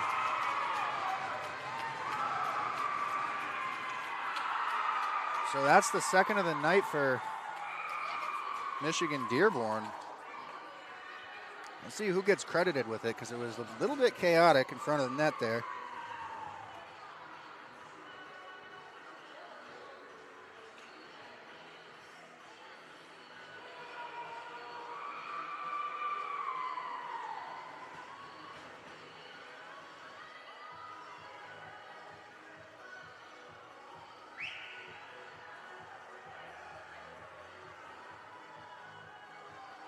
So they're going to give it to Captain Candice Perot,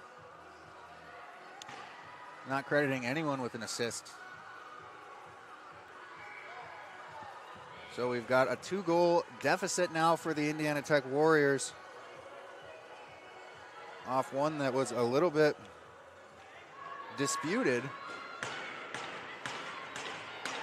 But play's going to have to continue now. Face off at center ice, won by the Wolverines. Murray's going to break that up and get it into the attacking zone for the Warriors. Allison Green picks it up, pulls up on the half wall, tries to get it around. Pillane takes it now. She'll clear the zone, but it's broken up by Gilmore at the far blue line and thrown the other way. This one is not going to be an ice, and the period will expire. So there you have it, folks. 1 goal a period for Michigan Dearborn to establish a 2-goal lead over the Indiana Tech Warriors, who as of now haven't got anything on the board. So we'll step aside just for a little bit and bring you some replay and second period stats after this. You're watching Indiana Tech Women's Hockey live from Parkview Sport One Ice House and brought to you by Indiana Tech Athletics and Summit City Sports.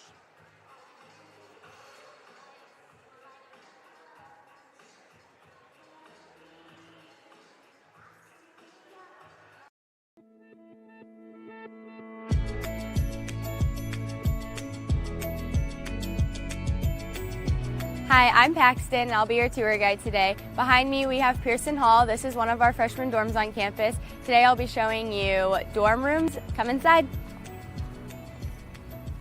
The only way to get into campus is if you have an ID card, so you'll have to swipe into all the dorms. And then over here, we have an intercom system. So through every dorm, we have these dial buttons within the dorm rooms and then outside. So say you're visiting somebody, you don't live here, you would dial their room number, and then you can actually call their room, and they can unlock the doors to the dorm through the intercom system, and you can talk to them. They can see you through a camera, and they can unlock the doors for you so they don't have to leave the room. It's really nice to have. So right here we just have our main lobby. Every floor has a lobby. In the lobbies we just have TVs and stuff. You can watch movies, play video games. You can hang out with friends, do homework, play card games. It's just a nice little hangout area to have. And then right here, this is what we call our RA office. So every single night there will be an RA in the office. They're just there for your needs if you have any issues with toilets or sinks or anything being clogged. They'll always be in there for your help. If you have questions about anything, you can always come see an RA here. And then over here, we have mailboxes. Every student has a mailbox. They are really small. The only thing they can fit is card-sized items. Throughout campus, you'll see our mail room when you go on your actual tour later on, and that will be in one of our other buildings where you'll receive bigger packages. All right, so here's the laundry room. So in the laundry room, you don't have to save quarters or use quarters. I know it says 25 cents, but it is included with living on campus. And then there's one on every floor and every side of the floor, so there's 2 on every floor in Pearson. So every student has keys to their dorm. And then as you come in, you will see our intercom system right here that I talked about in the entranceway. So this is where you would unlock the door for visitors, talk to them. And then one really nice thing about it is there is a security guard button right there.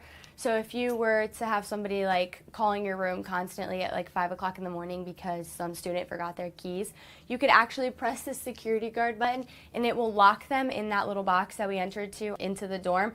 It'll lock both the outside doors and the inside doors and call security. So it also has a nice safety measure within your room. You don't even have to leave your room for that. So it's really nice.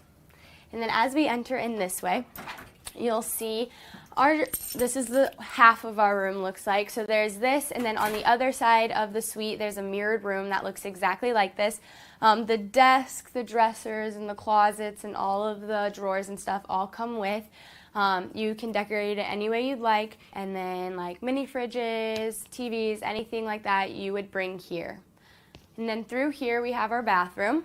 So then as we come into the bathroom, you'll see that this side of the room has their own sink and toilet, and then as you come through, there's one shower shared between the 2 rooms, and then this side of the room has their own sink and toilet, and then there's the mirrored room right here. So then they share a little common space out there, and then this is the exact same stuff, and it's all the same. Here we have Calbflesh. This is our other freshman dorm on campus. It is across the street from main campus. We'll be showing another freshman dorm, the laundry room, and then the hangout lobby area. Come on in. So same thing as Pearson. To get into the dorms, you have to have a swipe card that unlocks and lets you in. All right, and then we have the same intercom system as we do in Pearson, and it runs throughout all of the dorms. And then in here is the lobby area where all the students hang out. We have like a TV so people can hook up like Xboxes or anything like that, DVD players, you can watch movies. I know RA's put on a bunch of activities down here. They do like movie nights with hot chocolate during the winter. We've done like pumpkin carving and we watch a Halloween movie, and so that's all done down here. And then it's the same thing over here. You can do some studying, you can hang out with friends, you can eat dinner if you want, and like I said, you can hang out with your RA, hang out with your friends, do homework, but follow me to the next part. So same thing as Pearson, every student has keys to their dorm. So when you first walk in, it's different than Pearson where there's no like two mirrored room. It's just one room with two students. The shelves, the desk, the drawers, all of the beds and stuff all come with. And then over here, it's the same for Pearson and Calbflesh. You can control the air condition and the heat for the room, not the entire dorm, which is so nice because then it's between you and your roommate, not through hundreds of people in one building.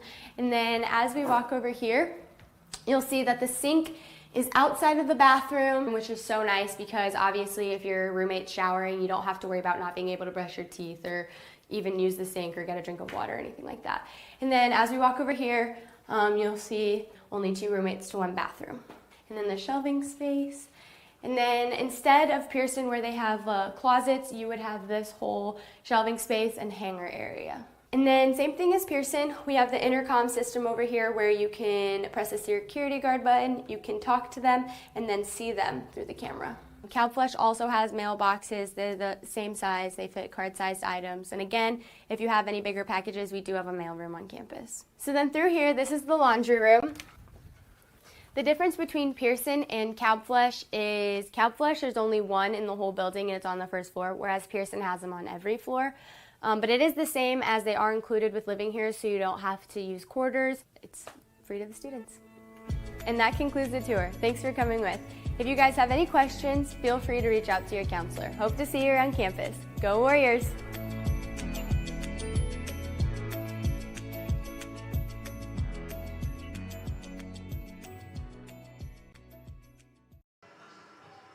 Welcome back to the Ice House, where the Indiana Tech Warriors are down 2 after 2 in this Halloween special against Michigan Dearborn. There was one goal that period, originally called not a goal, but we'll take a look at the events that transpired here.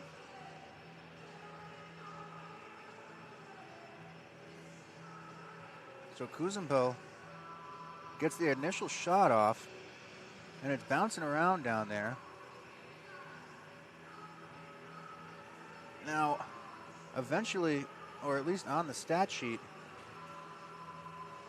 the goal is given to Perot. So Kusenbell's there, and then I see where Perot steps in, but also with an opportunity to put that one in was Andy Evers. A little bit of chaos, but after some discussion, it was called a good goal.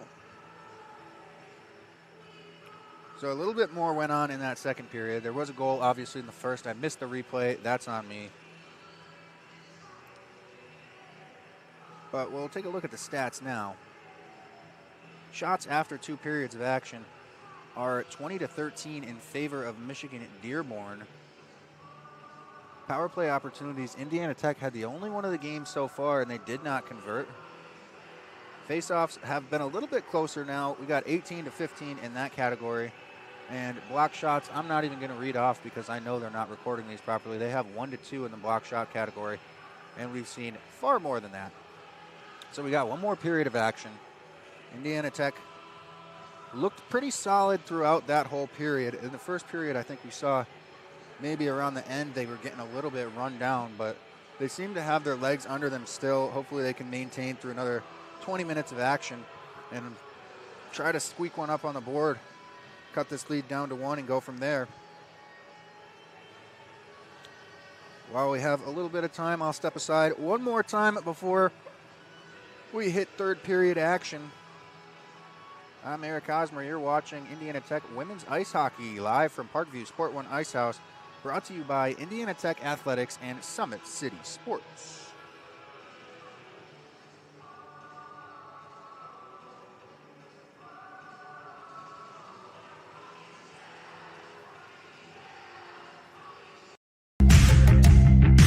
Want to know the difference between dreaming and doing?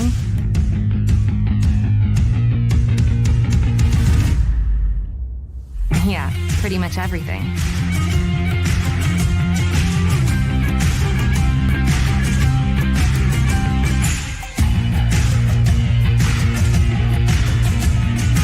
Visit Indiana Tech and see what it's like to be a warrior. Want to know what it means to be a warrior?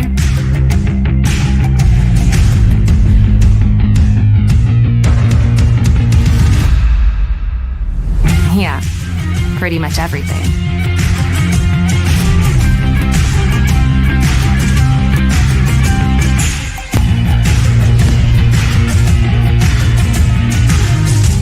Visit Indiana Tech and walk a mile in a warrior's shoes. Welcome to the Summit City, home to the 260's dedicated high school athletes and fans. Each victory and celebration captured by our cameras. Treasure the highlights from the Summit Athletic Conference this season, or complete games live or on demand. After all, nobody's more proud to call Fort Wayne home than SummitCitySports.com.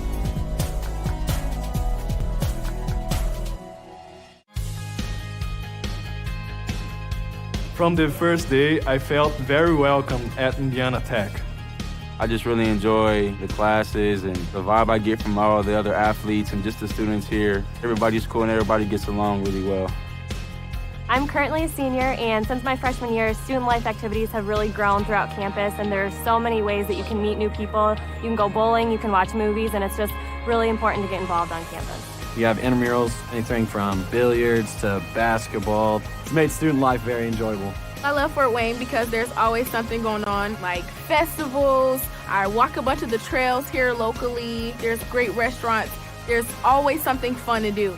You can never be bored here in Fort Wayne. The school spirit at Indiana Tech is epic. It's everything. We had our first annual hockey game not too long ago. Everybody showed up, face paint, cowbells, Trojan hats, lawn gnomes. It was amazing. It makes it so worthwhile to be a warrior. Go Warriors.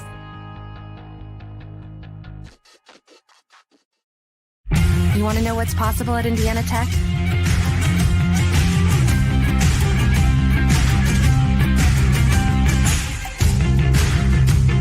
Visit Indiana Tech and see what it's like to be a warrior.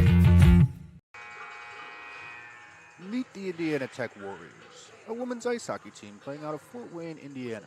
They've found themselves down 2 after 2 periods of hard-fought action against Michigan Dearborn Wolverines.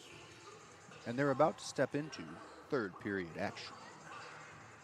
Period number 3 of our Halloween special. Just moments away now, we already see the Michigan Dearborn Wolverines lining up by their door to enter the ice. No sign of Indiana Tech just yet. We've got about 2.5 minutes before this thing's going to start up. Indiana Tech trying to come back from a 2-goal deficit. They've given up 1 goal a period so far. They're trying to change that trend and get it going the other way. A little bit of a short bench. Like I said, they only have 13 skaters dressed in Warriors apparel tonight. So they've been trying to play a little bit conservatively, but third period action now, nothing to save it for. And here come the Wolverines.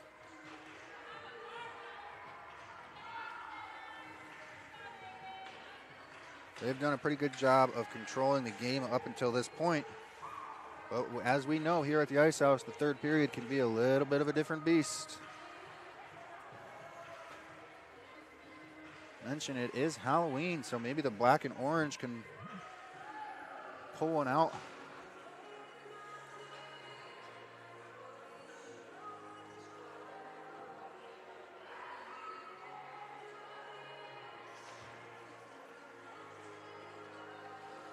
Ashton Berthium takes her place between the pipes. And Indiana Tech's zone cuts up her crease a little bit.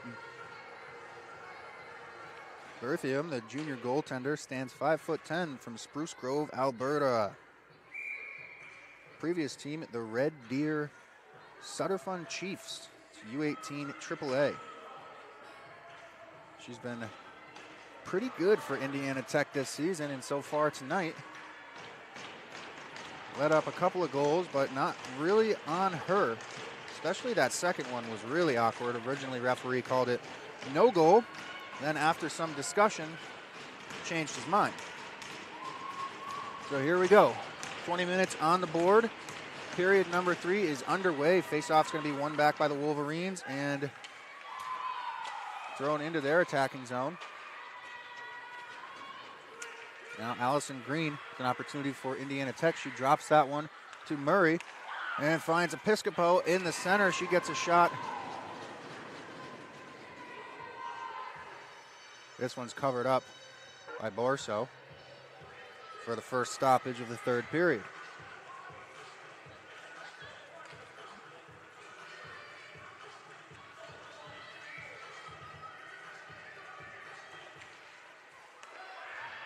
And shot from Gilmore goes off the shins.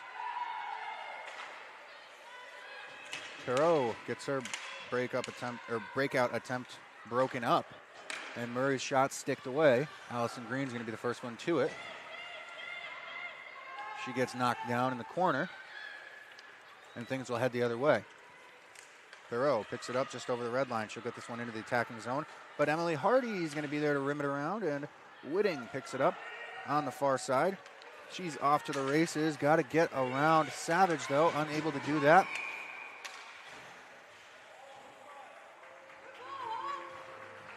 And Savage actually picked up a penalty on that effort.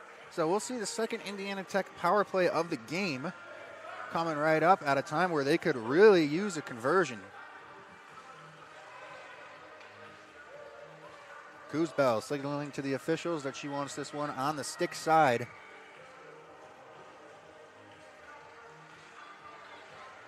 Of Borso. She'll step into that face-off now, but it's won back by the Wolverines.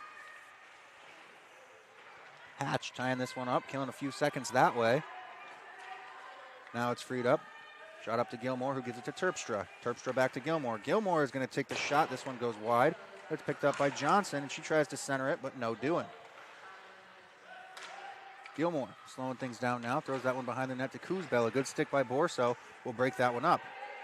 Terpstra unable to get a stick on that one, so it's chipped or poked out into the neutral zone where Gilmore is going to pick it up and start the regroup. She looks over to Terpstra. Terpstra is going to take this one back behind her own net, give it back to Gilmore, and they'll set the power play breakout up that way.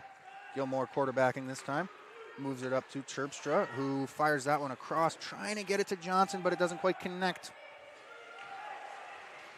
Now Spence and Johnson are tied up in the corner.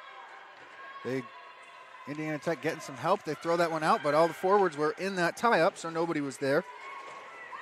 Aside from Megan Kusemple, who throws it all the way down where it's played by Berthium. Shot across, and now Perot trying to get to that one. She's unable to get a stick on it, so Sylvie Legault manages to get this one through the neutral zone. Now it's on the stick of Kuzbel, or Haley Murray, I'm sorry. Murray comes around the top of the circles. She's just moving around the zone on her own right now. She gets it right back. Moves it over to Allison Green. Green back to Murray. Murray looks to shoot, and she does. It's into the glove of Kenna Borso. 27 seconds remain on Ashley Savage's penalty. And subsequently, the man advantage for Indiana Tech. Allison Green unable to win that one back. Perot instead throws it into the corner. And it is cleared.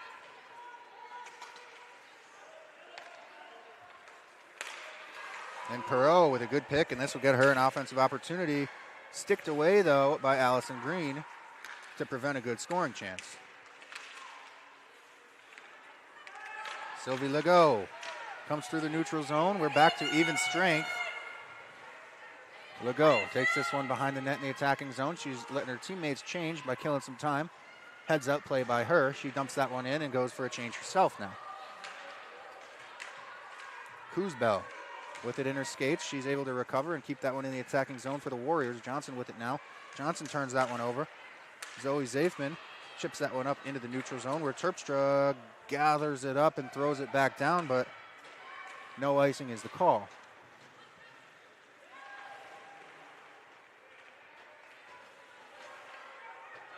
Worm with it now in the defensive end.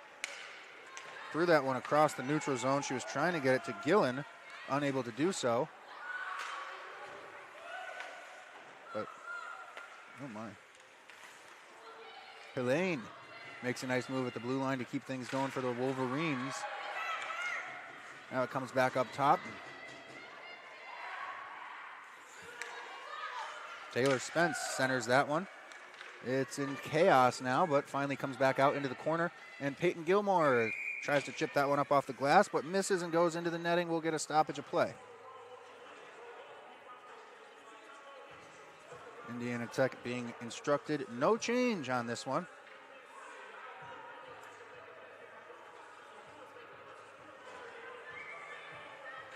So they get some players trapped out there, probably with some heavy legs after a long shift.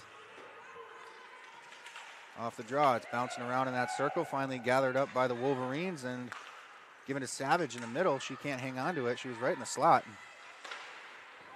Shot from a long way out. This one goes wide into the corner. Now Pillane picks it up to keep it in the attacking zone for the Wolverines. Cross ice pass doesn't connect. Pillane frustrated after that one. Goes all the way down to Borso, who plays it out, and that one doesn't connect either. Puck just kind of getting slapped around at this point.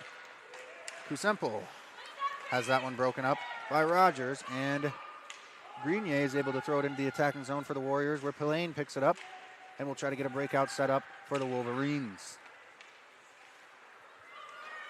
Cross ice pass doesn't connect.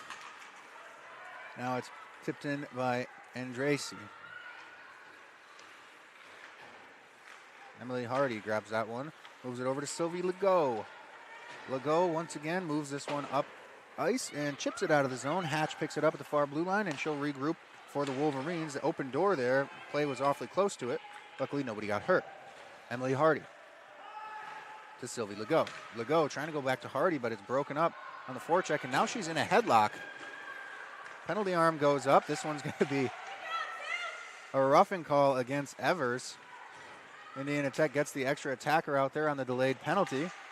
And Sylvie Legault puts that one in the corner. She might have taken a penalty herself there.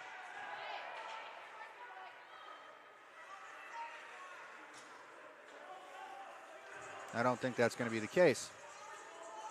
I think it's just going to be Evers headed for a rough.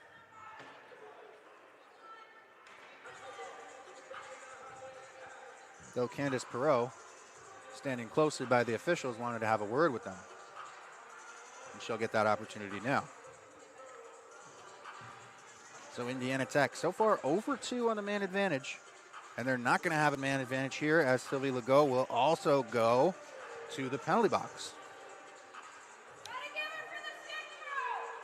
Spooky stuff here at the Ice House on Halloween night, I must say. But we're going to see some 4-on-4 action for 2 minutes. Again, this situation probably not favorable for Indiana Tech and their short bench tonight, but they are Warriors, so they'll get through it. Off the draw, Murray wins it back. Terpstra picks it up, gets it across to Green. Green makes the offensive zone entry. She's got Murray crashing the net. Tries to flip it up, but it goes through the crease and into the far corner. Now Terpstra lets that one skip over her stick. She's got a retreat. She's got Kosempo on the forecheck, trying to give her some pressure. She'll reverse that one to Gilmore. Gilmore with it now. Throws that one far stretch pass for Allison Green. Opportunity for Green. She shoots, and it's deflected wide.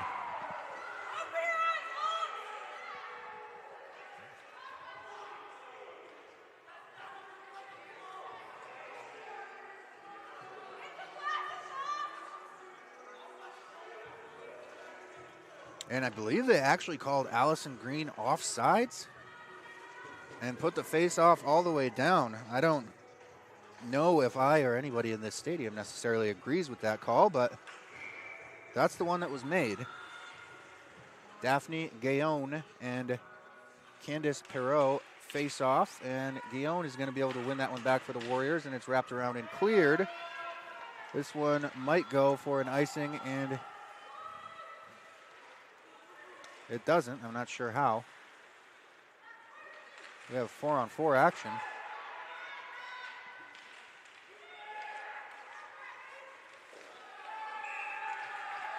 And we're going to see another penalty coming up here. This time I think it's a hook. This is going to be against Indiana Tech, if I'm not mistaken.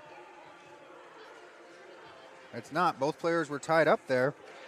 But the call is going to be a hook against Amy Pillane. She was pressured on her breakout and forced to resort to taking a penalty. So now Indiana Tech with the 4-on-3 advantage. Just a little bit of a different look than we've seen power plays past. So we'll see. Now Murray wants this one on the stick side, and she does get to choose. So that's where it'll go. Green on the face-off dot. She'll win this one back to Terpstra. Terpstra gets it up top to Gilmore. Gilmore's shot, I think that was off the crossbar. Terpstra tried to get that one centered, unable to do so, as Evers was right there. Oh, that's not Evers, I saw him. And Green, she gets that one sticked away. A good defensive effort there by Stephanie Hatch. Terpstra goes to Gilmore. Gilmore looks across and she feeds it. Now Terpstra with it up top, goes back to Murray, Murray's shot. That one gets deflected and winds up in the netting on the rebound. So some good opportunities for the Warriors so far on this 4-on-3 advantage. They look sharp.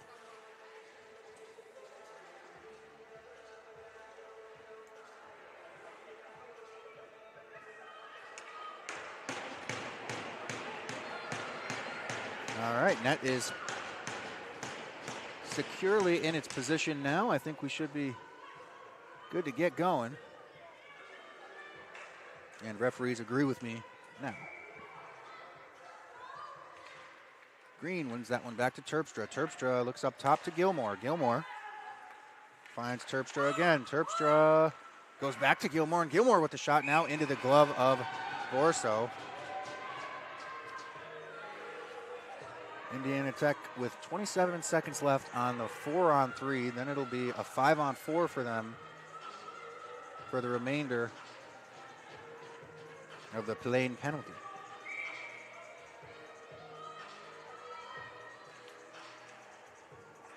I think they've had their best chances on this 4-on-3 opportunity, so if they could convert now, they still have plenty of time to get back in this game. Warham spins off traffic twice now.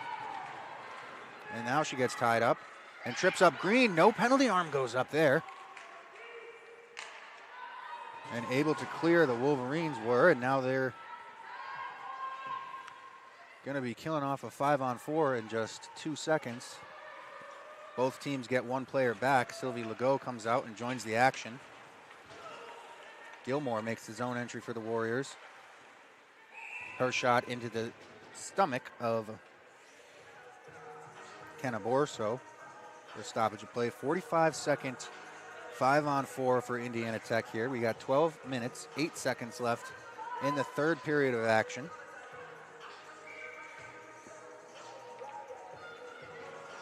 At the face-off dot, it's going to be Kuzbel and I believe that's Megan Kosemple.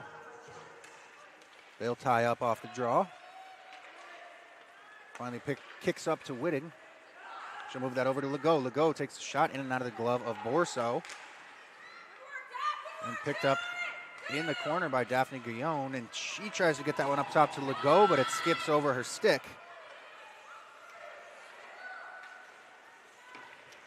Kuzbel with it. Turns it over. Now Whitting picks it up before it gets thrown all the way down. Just 15 seconds left on the man advantage for the Warriors. Sylvie Legault picks it up. She'll dump this one in. It's wrapped around. Spence is going to be the first one to it, but she's got Green there trying to tie this up. Is Spence, and Green is able to free it as the penalty expires. teams back to 5-on-5, and that pass was dangerous as the Wolverines were getting their player back.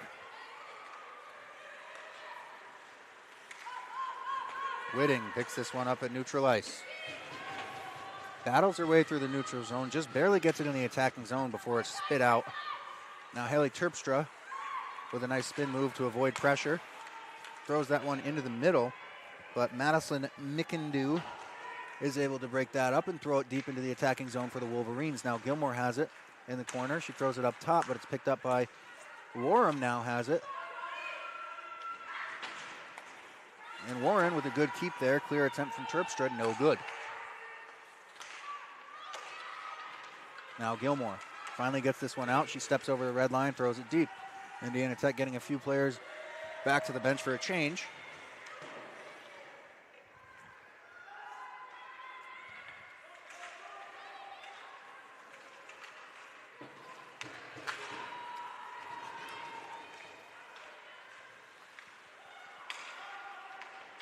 Johnson with it at the half wall. She gets it stuck in her feet and falls down. Now Emily Hardy will try her hand at the breakout. Gets it up to Allen. Allen tries to chip this one out, but it's kept in at the blue line by Zoffman.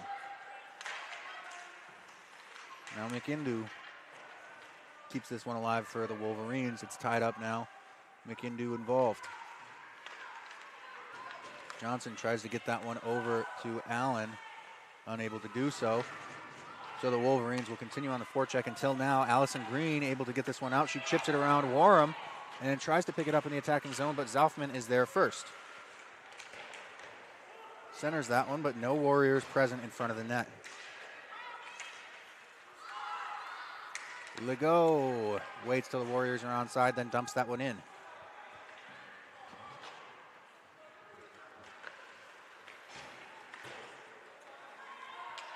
Warham chips that one off, and it goes for a change. Whitting's going to pick this one up as it's rimmed around. Whitting tries to center. She's unable to do so. Now Pillane is going to regroup for the Wolverines. She gets that one over to Spence. Spence gives it right back. Pillane moves it to neutral ice. Captain Perreault makes the offensive zone entry for the Wolverines. Her shot in and out of the stomach of Ashton Berthium, and it's cleared. This one's not going to be an ice. So it's picked up by Andracy. I don't know. She's still got it. She dumps that one in, and she's going to go to battle with Gilmore in the corner. Gilmore gets help in the form of Daphne Guillaume. Guillaume has it now. She'll enter the neutral zone, step over the line, and keep it on her stick as she enters the attacking zone. Takes it all the way around the net before she's tied up. Now Pillane picks it up for the Wolverines. She'll get it up to the half wall and headed the other way now is Savage. Savage gets this one deep. Gilmore grabs a hold of it in the defensive end for the Warriors. Gets it up to Grenier, who is able to clear, but this one will go for an ice.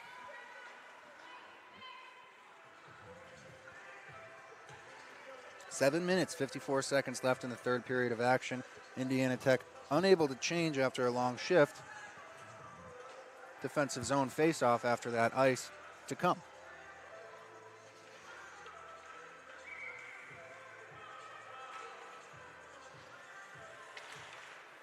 Face-off one back by Guillaume. Quickly picked up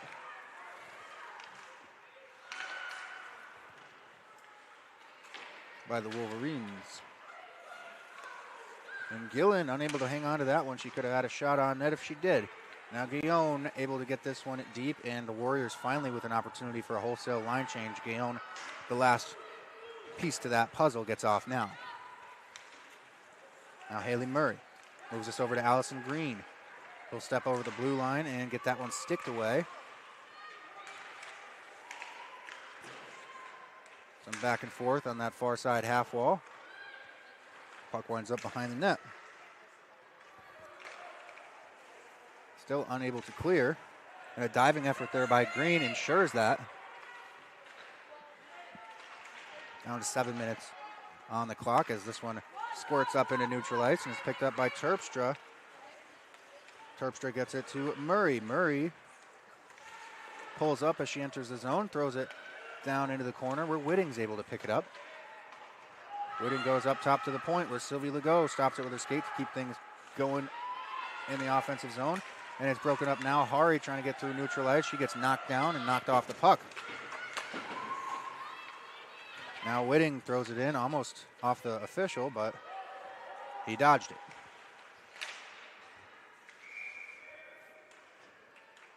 Whistle there. 6 minutes, 22 seconds left.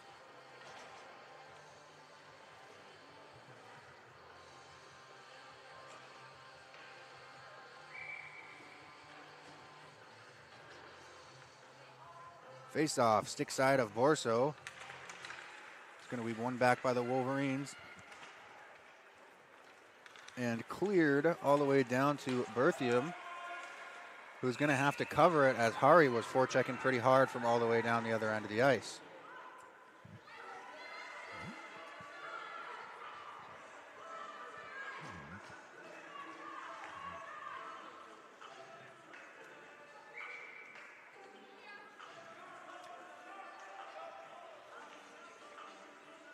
Perreault and Kuzbel facing off now.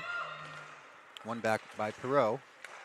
And up top, the shot is in the glove of Ashton Berthium, so we'll get a face-off at that same location. Some different personnel in the case of Indiana Tech. They're making some changes. So now it's going to be Daphne Guillon facing off against Candice Perreault.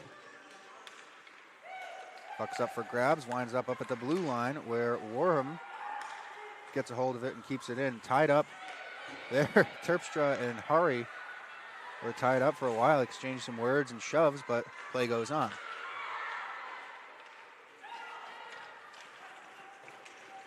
Puck thrown into the Warriors' attacking zone. Warham battles in the corner, trying to get possession.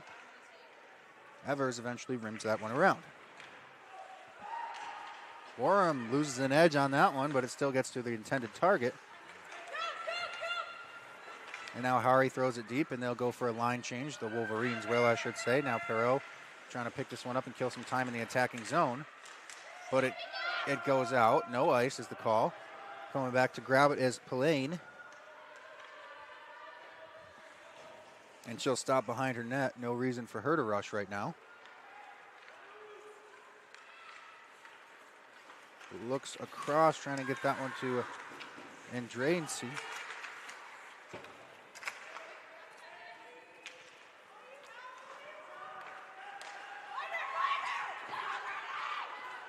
Now Green. One player to beat. She shoots off the pad. The rebound is secured by the Wolverines. Collision there with the referee. I was in a little bit of a blind spot to me, so I missed exactly what happened, but just saw Hall down on the ice with the player. Everybody bounced back up, so play continues. Savage. Pressured in her own end. Picked up by Allen. She'll try to center it. Johnson was there, but the puck was bouncing around. She couldn't get a good stick on it. She's got one on it now. She'll move that one to Allen. Allen unable to hang on to it. Gilmore picks it up on the far side. She'll head down into the corner where she's met by Pillane. And now a tie-up ensues. No movement until Pillane finally comes away with it. And now an opportunity for the Wolverines, but they chip that one in and go for a change, much needed. Terpstra picks it up in her corner, gets it over to Gilmore. Gilmore finds Johnson. Johnson tries a no-look center pass, and Rogers wasn't quite where she thought she was. So this one's stuck in Indiana Tech's end now. Opportunity now for Gillen. Gillen's shot gets blocked out front. Kuzbel off the glass, able to clear. Hatch picks it up. Gillen gets that one broken up by Gilmore. And Terpstra picks it up in the Warriors' defensive end. She'll go across the ice to Guillaume. Guillaume's pass almost gets picked off, but it does wind up at the intended target of Gilmore. Gilmore's pass skips over the stick of Rogers and is going to be regrouped now. Stephanie Hatch with it in her defensive end. Moves that one up to Gillen. Gillen's unable to hang on to it. Now Hardy with the offensive zone keep. And Grenier Tries to throw that one deep, but it's picked up now by the Wolverines. Hardy with another keep, only momentarily though. Goes back up to neutral ice. She'll throw it right back in. And the Wolverines forced to regroup. Now Perot chips that one into the offensive zone and tries to get it herself. 11 and 11. Sylvie Legault and Candice Perot.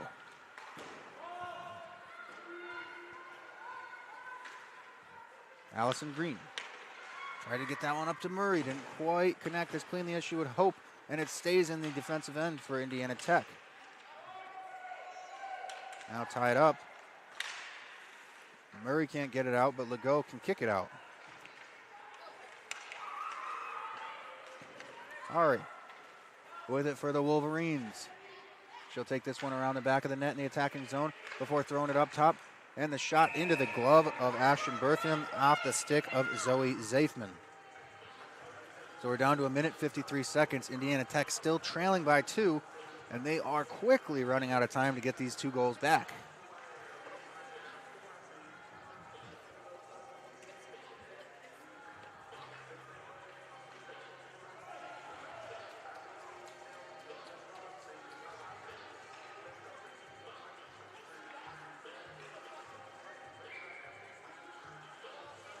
Face off. Won by the Warriors. Gilmore's going to pick it up.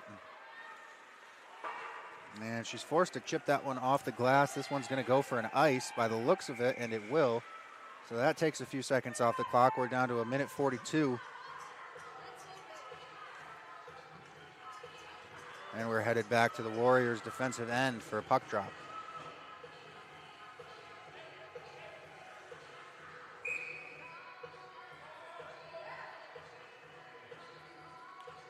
And I think Indiana Tech just called a timeout. So we'll step aside for a moment and have you the last 1:42 seconds of regulation. When we return, you're watching Indiana Tech Women's Ice Hockey live from the Parkview Sport One Ice House, brought to you by Indiana Tech Athletics and Summit City Sports. I think it's really important for freshmen to realize you get out of college what you put into it. If you dedicate yourself to your classes and to your projects and to what you're doing in college, you're going to have a really great experience here. I wish someone would have told me my freshman year that it's important to prioritize, knowing what's important, what's not important, knowing what I need to do opposed to what I want to do. The 2 things that I think all freshmen should know is buy a parking permit so you don't rack up a bunch of fines and tickets, and also make sure you go to class, because it seems like a good idea when you're skipping, but then it's not worth it in the end when you fail the test or don't turn in homework. As an international student, my advice for the freshmen is to not be afraid to make friends, because your friends here will end up being your family away from home. Anything that you want to do, anything that you want to put on, anything that you want to showcase on campus, you can. There's always people around to help you.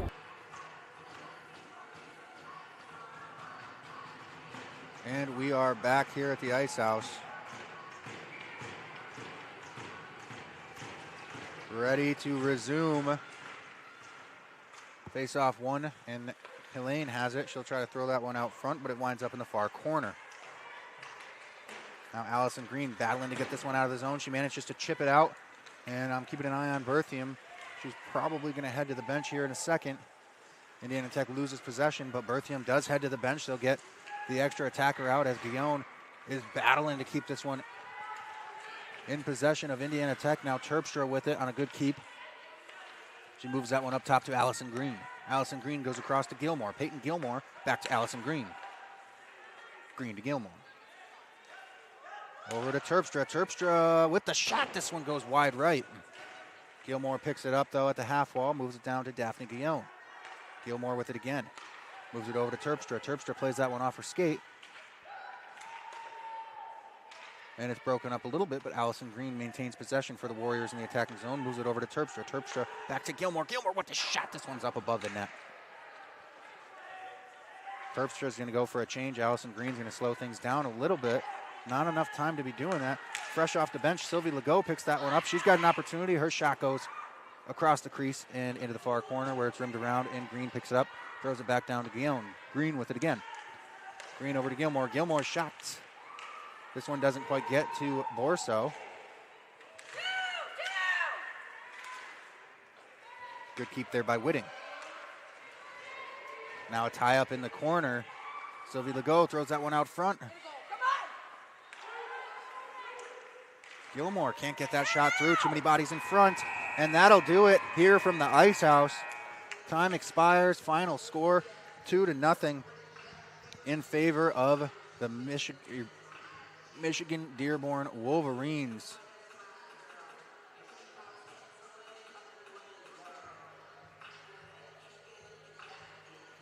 A hard-fought battle here on Halloween night, but the Warriors come up short. From all of us here at the Ice House, have a happy Halloween. Stay safe. We're going to be back here tomorrow night for Indiana Tech men's coverage. That also starting at 7:30, so be sure to tune into that.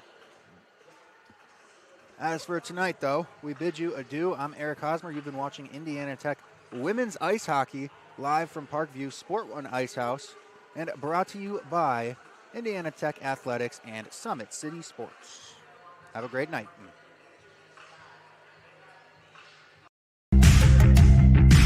Want to know the difference between dreaming and doing?